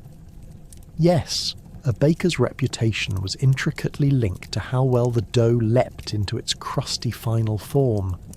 One flattened loaf could spell doom for their standing in the community, less a culinary disaster and more a personal affront. The pressure was akin to a jester at a royal court, juggling flaming torches while simultaneously avoiding a rabid rooster. What if their bread didn't rise? Would the townsfolk gather with pitchforks, demanding either delightfully airy loaves or their hard-earned coins back? What if that perfectly sculpted loaf transformed into a lump of disappointment halfway through baking? Ever tried to explain a culinary catastrophe to an angry villager? It's about as easy as diving into a medieval moat without coming up for air. If a baker handed over a defective loaf, expect both rancour and resentment as the irate patrons crafted their own critical ballads to serenade the market square. In this pressure cooker environment, bakers resorted to more than just kneading dough. They periodically turned their frustrations into lyrical rhymes, finding an outlet for their seemingly endless woes. Imagine scribbled parchment filled with vivid lamentations such as, "O ye loaf that flopped and crumbled, would that my kneading meet divine approval, so my name would not be left in the rubble." Such poetry echoed through the walls of their creaky wooden huts, the very heart of bread-making harmony. They forged bonds with their fellow bakers, sharing tales of flops and flurries, exploding ovens, and yeast gone rogue, always looking for camaraderie amid the chaos. And don't get me started on the changing seasons. Summer saw them battling the heat in sweltering bakery kitchens, while winter demanded loaves that could practically double as icebreakers. Adapting recipes to cater to fickle weather felt like playing a never-ending game of hide-and-seek with Mother Nature. Good luck rising, my dear baguette. It's absolutely freezing today. Picture them standing in the chill, a loaf behind enemy lines while their dough stubbornly refuses to cooperate.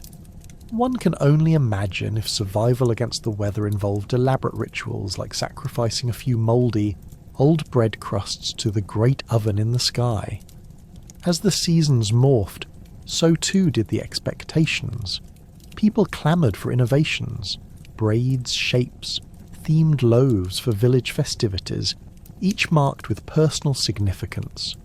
One wrong turn, and their fantasy bread creation could become a local legend, but for all the wrong reasons. Perhaps that's why so many bakers appeared permanently harried, single-handedly cranking out pastries, pies, and perplexities. Was their labour worth the laugh of the jester if a festive loaf crumpled under the pressure? If the soufflé flopped, would they become the punchline in the next tavern tale, forever known as that baker whose royal creation fell flat? And let's not forget the dark side of fame. With the rise of innovative bakers came the sinister forces of envy and rivalries. Baker versus baker in an epic bread-off, where the stakes weren't just grain but pride. Your cake has too much sugar, and your bread knows only despair, they'd shout during market days as the crowd gathered round, some munching on loaves fueled with bitterness. Clearly, finding camaraderie among hormone-raging bakers was like trying to slice a loaf with a butter knife, nearly impossible. So, as night finally descended on their bustling kitchens and the ovens cooled with a sigh of relief, bakers could only hope that tomorrow would rise. For in the world of medieval baking, the only certainty was that the weight of tomorrow's expectations would re-emerge again. Would they rise to the occasion, or would they knead their way into the annals of crumb-filled history? In truth, they were the unsung poets of the past, weaving verses into the very bread of life itself, a testament to their resilience beneath the weight of all those glorious expectations. What's the life of a medieval baker without animals? These bakers had to deal with every manner of creature, both helpful and harmful, wandering into their flowery paradise, often inviting chaos along for the ride. Expect some hilarity here as we dive into the dramatics of animal companions on the hunt for pastries, and often succeeding. First, let's consider the family dog. You'd think they'd be great allies, loyal, eager to please, and always ready to fetch a pesky runaway toddler. But in a baker's world, those dogs had one sole purpose: to eat everything in sight. Just picture a fluffy little mutt napping at the foot of the work table, dreaming of the day when he could finally steal that loaf that wasn't just for decoration. After all, who needs a fancy display bread when it could be devoured by a ravenous pup? One morning, as the baker was transporting loaves to the window for sale, his furry friend managed to inhale an entire loaf before the baker even had a chance to yell, "Hey, stop! That's not your—" The dog looked back, a smear of dough on its snout as if to say, "I meant that one for my personal collection." Then there were the cats. Those sneaky felines were like ninjas of the medieval bakery. They'd sneak in under the cover of darkness, bringing with them a formidable arsenal of furry cuteness. As a baker sifted flour, they'd hop onto the counter like tiny doughy apparitions, somehow finding that one patch of dough unguarded. With a swish of a tail, the baker's pride and joy could quickly turn into a raucous hissing match, followed by the infamous "Who spilled the flour?" frenzy as the baker dove to rescue his doughy masterpiece from a cloud of feline catastrophe. It's said that the ceiling in some bakeries had flour hanging from it, a testament to the daily battles fought against a kitty crew that never seemed to be deterred by the threat of a rolling pin. But let's not forget the real troublemakers, the rodents. Oh yes, nothing says medieval bakery like the shadow of a rat lurking behind your piling bags of flour. Of course, rats weren't just opportunistic little thieves. They were integral players in the grand scheme of bakery life. A baker would tell you that if they ever needed to ensure a loaf was rising properly, they'd only have to wait for the rats to make their entrance. These critters were the original food critics, always ensuring that the dough was just right. Imagine the scene. The baker carefully kneading his dough, lost in rhythmic perfection, only to turn around and find 20 pairs of beady eyes watching, waiting for the moment to pounce. And sneak they would. One moment the baker is happily singing a tune while he prepares the dough, and the next a rat scuttles across his foot, only to be met with an unintentional pirouette of panic as he spins around to confront his overly eager audience. "Quick, get the broom," he'd shout, only to find out the brooms had mysteriously disappeared after his wife had been cleaning out the chicken coop. A baker's fear was not just the spoiling of bread, it was a rodent uprising. Birds, too, played their role in this fluffy fiasco of bakery life. Every baker, at some point in their career, learned that hanging fresh bread out the window to cool was just an invitation for a feathered assault. "Ever watch a pigeon demolish a loaf?" a baker would chuckle. "It's a horror show that would make even the bravest knight quiver." And so he'd guard his loaves like they were crown jewels, practically shooing away the winged marauders with a dustpan while trying to convince customers that those fresh loaves were indeed just what they ordered. In the end, life in a medieval bakery wasn't just bread, flour and yeast. It was a lively little circus filled with creatures that brought companionship, chaos, and culinary capers. It's a reminder that sometimes, in the clamour for the perfect loaf, the antics of our furry friends can lend a touch of flavour to our days, or certainly a heady dose of amusement. So, next time you take a bite of bread, spare a thought for the brave bakers of yore and their hot-tempered, often uninvited entertainers, making the dough rise as fast as the laughter spilled from their hearts. Behind the scenes of the flour-dusted craziness, love sometimes rose between bakers. Baking with a partner was a recipe for romance, where the dough wasn't the only rising tension.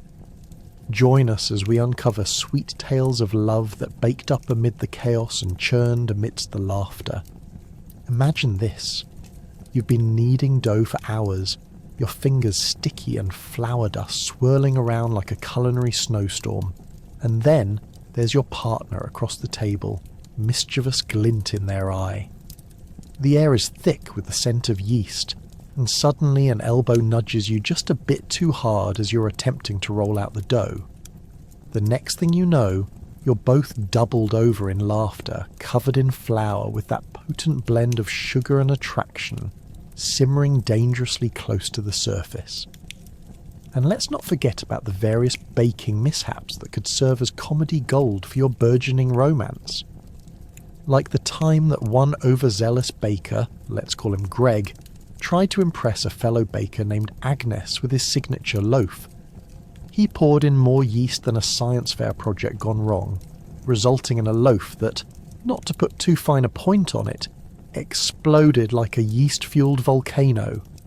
Bread surged out of the oven like an alien invasion, and there was Agnes, hair covered in flour, a wink of romance dancing in her eye. Did that discourage Greg? Not at all. Instead, it ignited a spark that would lead to the most passionately chaotic baking partnership since the invention of the rolling pin. They declared it a dynamic duo complete with matching aprons. Oh, the life of a medieval baker isn't all flowery fun. There's also the secret ingredient of jealousy. Picture it. You walk into the market, tray of rustic loaves in hand, and spot Agnes chatting up the blacksmith, whose biceps are as prominent as his poorly crafted pastries. Suddenly the bread you thought would be a surefire hit looks deflated. Your beautifully baked sourdough feels heavy as lead, as if it's absorbed the entire atmosphere of your jealousy. Would you still love to toast some bread together if it meant sharing space with a burly, breadless blacksmith? It's all part of the medieval romantic recipe, blending love, rivalry, and a good heap of carbs. As close-knit as these bakeries could get, there was such a thing as baker's etiquette. It dictated that one must earn their kith, and that meant engaging in enough flower-flinging flirtations to ensure smooth working dynamics. Maybe it started with friendly banter about the best ways to handle a crust, turning into debates over who had the better puff pastry, and eventually rolling dough together as a euphemism for romance itself. It was like speed dating, but with breadsticks and flour-covered aprons. But let's not just focus on the sweet mishaps. There were also genuine love stories to come out of these flower-filled adventures. Consider Elsbeth and Hans, who ran the local bakery, and had shelves filled with loaves that could have been turned into folk tales. They'd work all day kneading dough and then retire to their simple, rustic home, sharing stories over cups of ale, their lives interwoven like a braided challah. As they shared their dreams of creating the perfect gingerbread house for the seasonal festival, they unknowingly whipped up the kind of love that would make even Cupid blush and take notes. Let's be real though, the stress of baking was not to be ignored.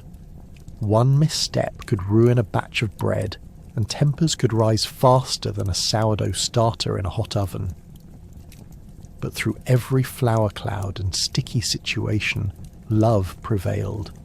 They'd emerge from the oven victorious, appointments made for baking but also for snatching kisses when no one was looking amid the racks of bread.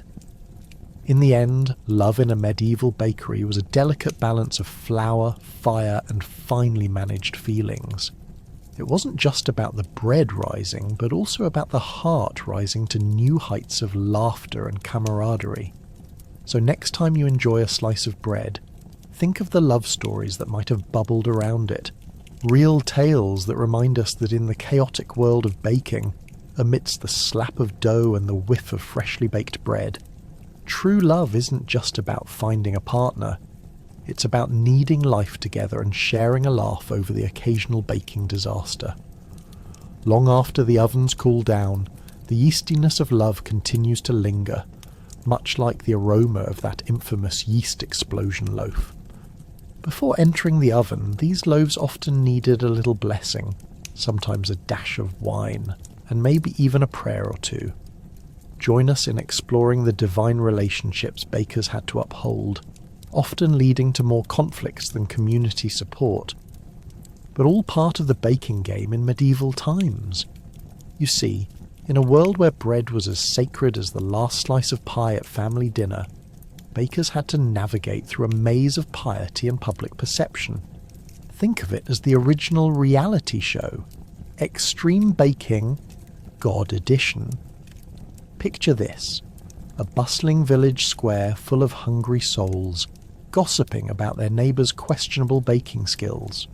The local baker, aware that a bad loaf could start a riot, would summon all their faith, hope, and perhaps a little divine intervention before tossing those bready beauties into the fiery abyss. However, you can bet that this wasn't just a casual abracadabra, now bake moment. Oh no, they performed little rituals worthy of the finest magician's assistant, all while praying that the heavens didn't turn sour on them. First off, there was wine. Ah, sweet fortified wine. Not just for evening revelry, this was a sacred nectar straight from the barrels meant for holy blessings. As bakers poured a little into the dough, or offered a splash to their local parish priest, they knew that a prayer over the loaf could literally mean the difference between life and death, or at least between a delicious baguette and a rock-hard disc that could probably double as a medieval doorstop. Ever tried baking without the goodwill of the Almighty? It's like trying to take a cat for a swim. Nobody ends up happy. And what about those priests? Oh boy. Imagine the poor cleric tugging at his robe as he shares a prayer for the bread before its oven baptism, all while dodging questions about the last village sinner.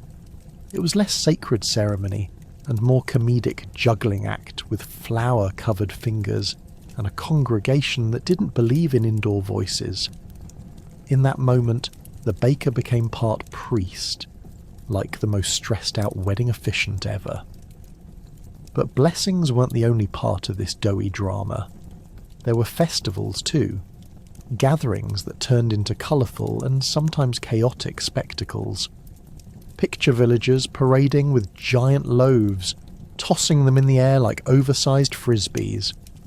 There were competitions, loud chants, and enough bread jokes to fill an entire evening of stand-up comedy.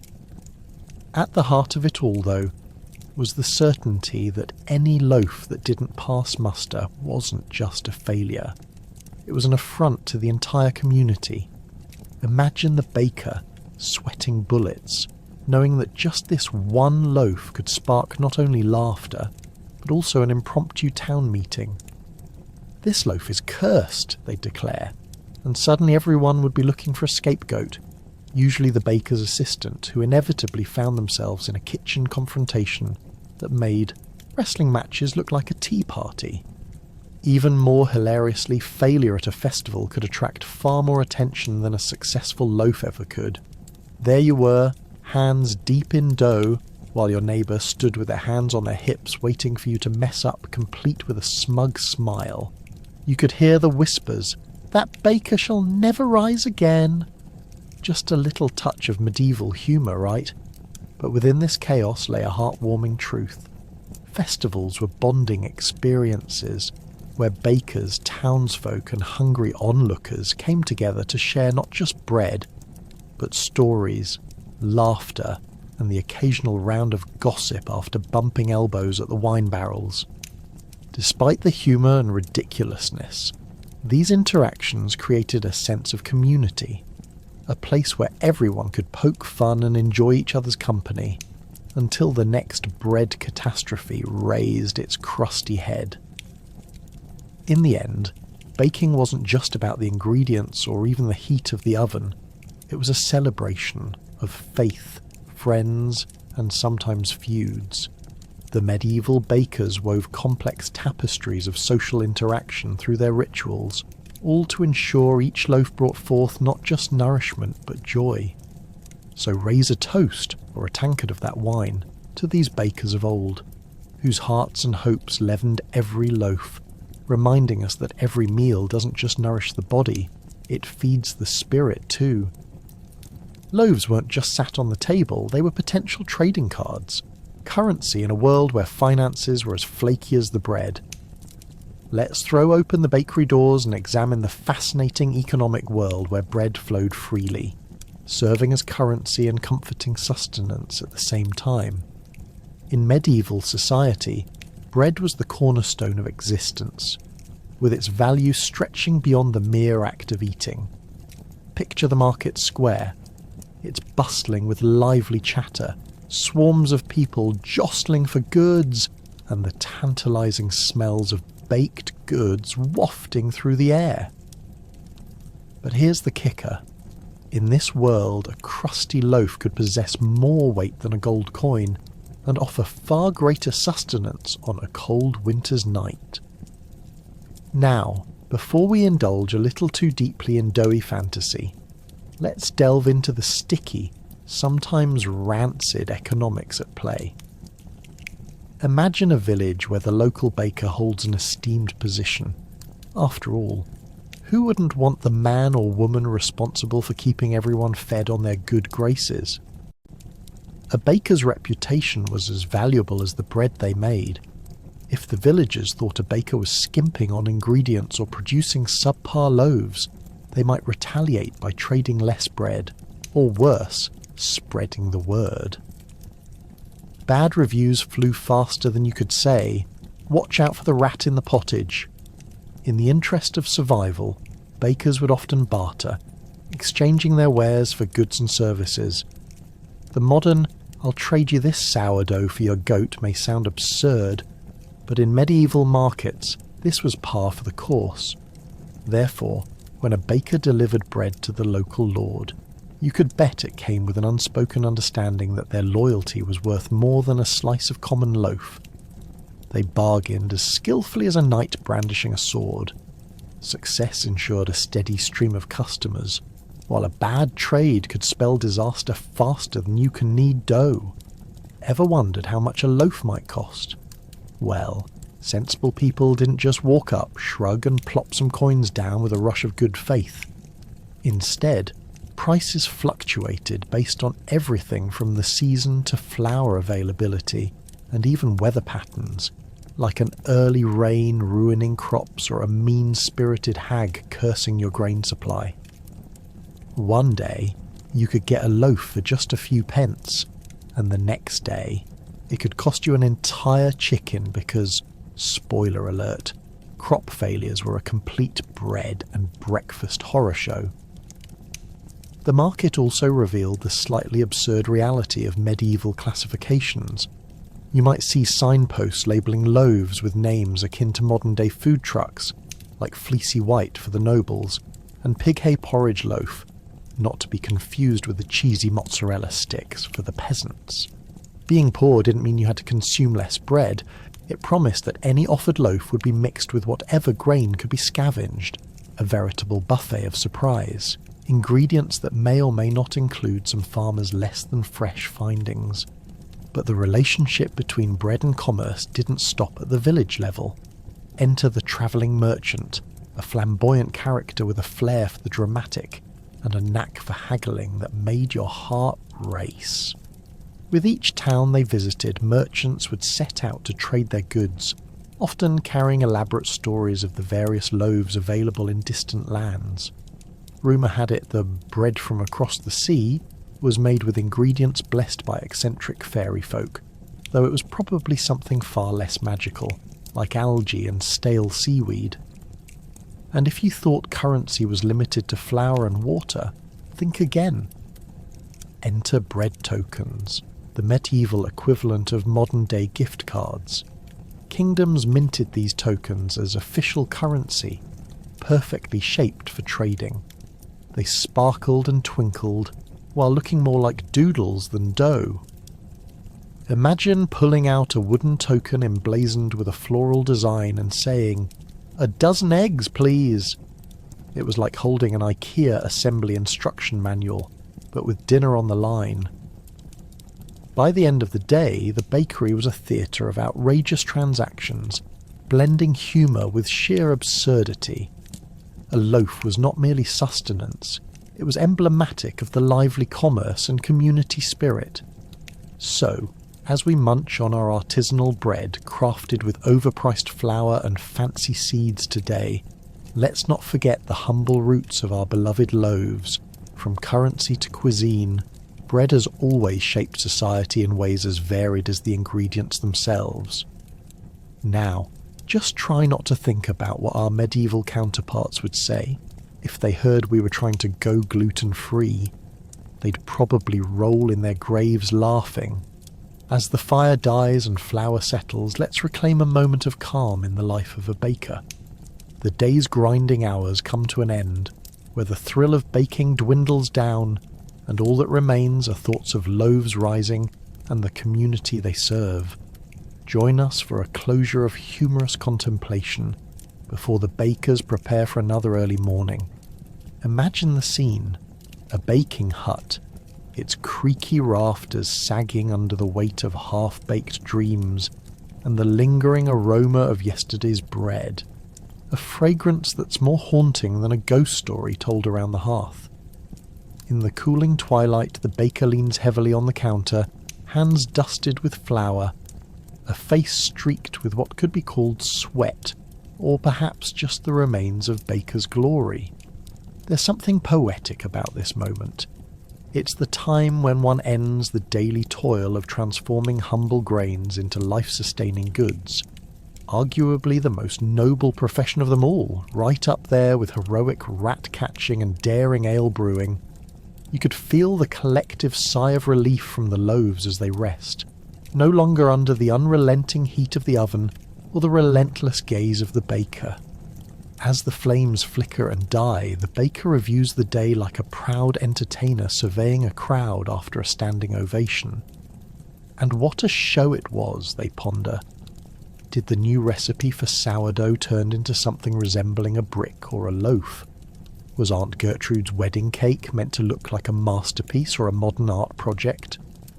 The latter, of course, is far more amusing and gives rise to more rumours among the local townsfolk. Did you hear about the tragedy of the fallen cake? It was nothing short of cataclysmic. The community doesn't just partake of the bread, they live and breathe with it. It unites them at the town's market, where gossip flourishes as freely as the bread. Rumours swirl about the baker's creations, from discussions about whether last week's batch was blessed by the yeast gods, to that one unfortunate incident involving a batch of bread that actually exploded.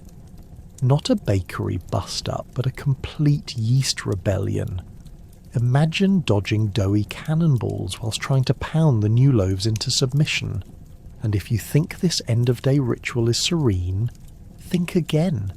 It's a cacophony of wheezing, sighs, and perhaps an occasional lament about needing to wipe flour from one's brow after a marathon of mixing, kneading, and tossing dough.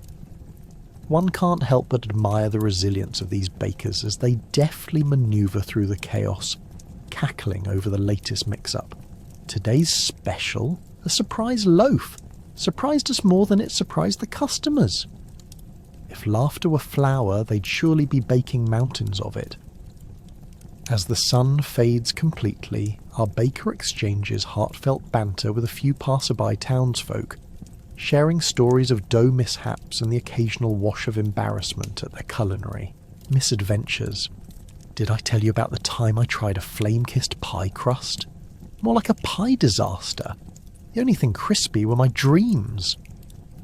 The townsfolk echo his laughter, for truly, it's not just bread that brings them together, but the connections made in this ancient profession soaked in flour and spirit. While the darkness settles outside, the shelter of the bakery remains aglow with warmth, a heart of the community just like the bread in its hearth. A sense of pride settles in. Here, camaraderie rests as softly in the cool air as the loaves cool on the wooden shelves. Soon the reflection of the evening will fade and reality will come knocking.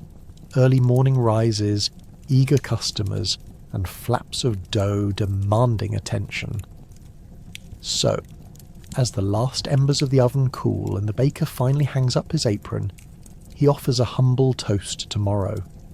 A new day of adventure awaits, filled with the promise of soft loaves, comedy gold in every crevice, and perhaps even a few chariot racing rats. In this life, it's never just about the bread. It's about the laughter baked into every crust, the resilience rising with each loaf, and that unmistakable thrill of another day kneading the fabric of their community. Here's to the bakers, the unsung heroes.